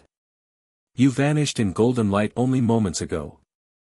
It's a long story, Grand Sage, Naruto replied, relief flooding him at the familiar surroundings. Involving different dimensions, cosmic boundaries, and my apparent connection to something called the Divine Sage. The Elder Toad's eyes widened further, focusing on the golden markings now permanently visible on Naruto's skin, though subdued when not actively channeling power. The sage markings, Fukasaku whispered in awe. They've changed completely. Yeah, about that. Naruto began, but was interrupted by Shima's exclamation as she noticed his companions. And who might these be? The female toad sage asked, eyeing Zoe and Calypso with curious suspicion. Friends, Naruto replied simply. Really good friends who helped me through some seriously weird stuff. He turned to introduce them properly. This is Zoë Nightshade, former immortal hunter, and Calypso, daughter of the Titan Atlas.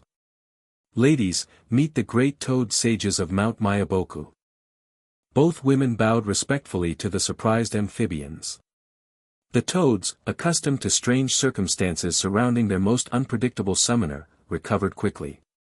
Well, any friends of Naruto boy are welcome here, Fukasaku declared magnanimously.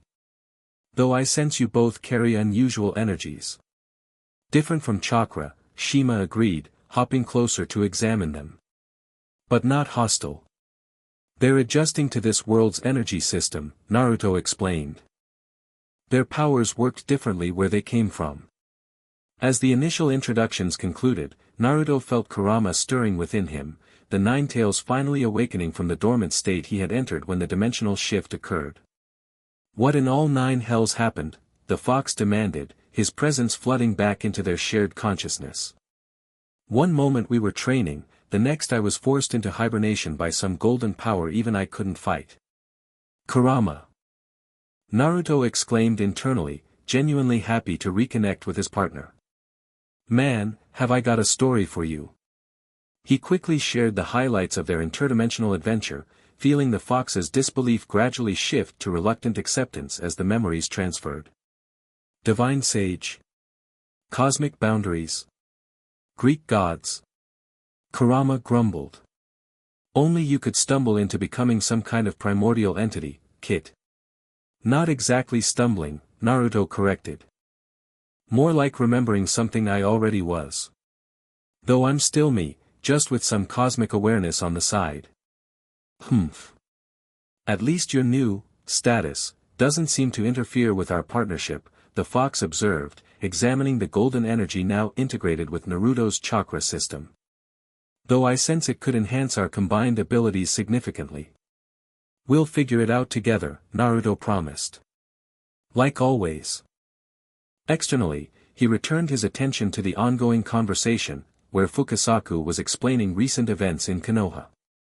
Kakashi boy and the others have been searching ancient records since you disappeared, the Toad Sage informed him. They sensed unusual energy fluctuations and feared some new threat. How long was I gone? Naruto asked. Barely 3 hours, Shima replied. Though judging by your appearance and new companions, you experienced much more time subjectively. About a week, Naruto confirmed. Time moves differently between dimensions. Zoe and Calypso were examining their surroundings with obvious fascination, Mount Myaboku's giant plants, unusual wildlife, and natural chakra saturation, presenting an entirely new environment for both. Your world feels younger, Calypso observed. Less burdened by layers of divine conflict. But with its own power systems, Zoe added, watching a small toad use a water technique to fill a pond. Structured differently from godly magic. You'll adapt, Naruto assured them. Chakra responds to will and training, not bloodline or divine heritage, though those can help. Fukasaku cleared his throat meaningfully. Perhaps we should return to Konoha. Your friends will want to know you're safe, Naruto boy. Right, Naruto agreed, already anticipating his companion's reactions to his new markings, powers, and interdimensional guests. Ready to see a ninja village? He asked Zoe and Calypso. Both women nodded, excitement mingling with apprehension on their faces. This world was entirely new to them, a fresh start without the burdens of their respective pasts. I'll reverse summon you directly to the Hokage office, Fukasaku offered. Kakashi boy should be there, coordinating the search efforts. As the Toad Sage prepared the technique, Naruto took a moment to center himself. The journey had transformed him fundamentally, integrating the Divine Sage's cosmic awareness with Naruto Uzumaki's human experiences and ninja training. Yet somehow, the result felt right, as if he had simply become more fully himself. Thank you, he said quietly to his companions. For everything. Zoe's formal reserve softened into a genuine smile. The journey has only begun, Naruto. And this time we choose it freely, Calypso added, warmth in her ancient eyes. Golden light surrounded them as Fukasaku's technique activated, transporting them to Konoha.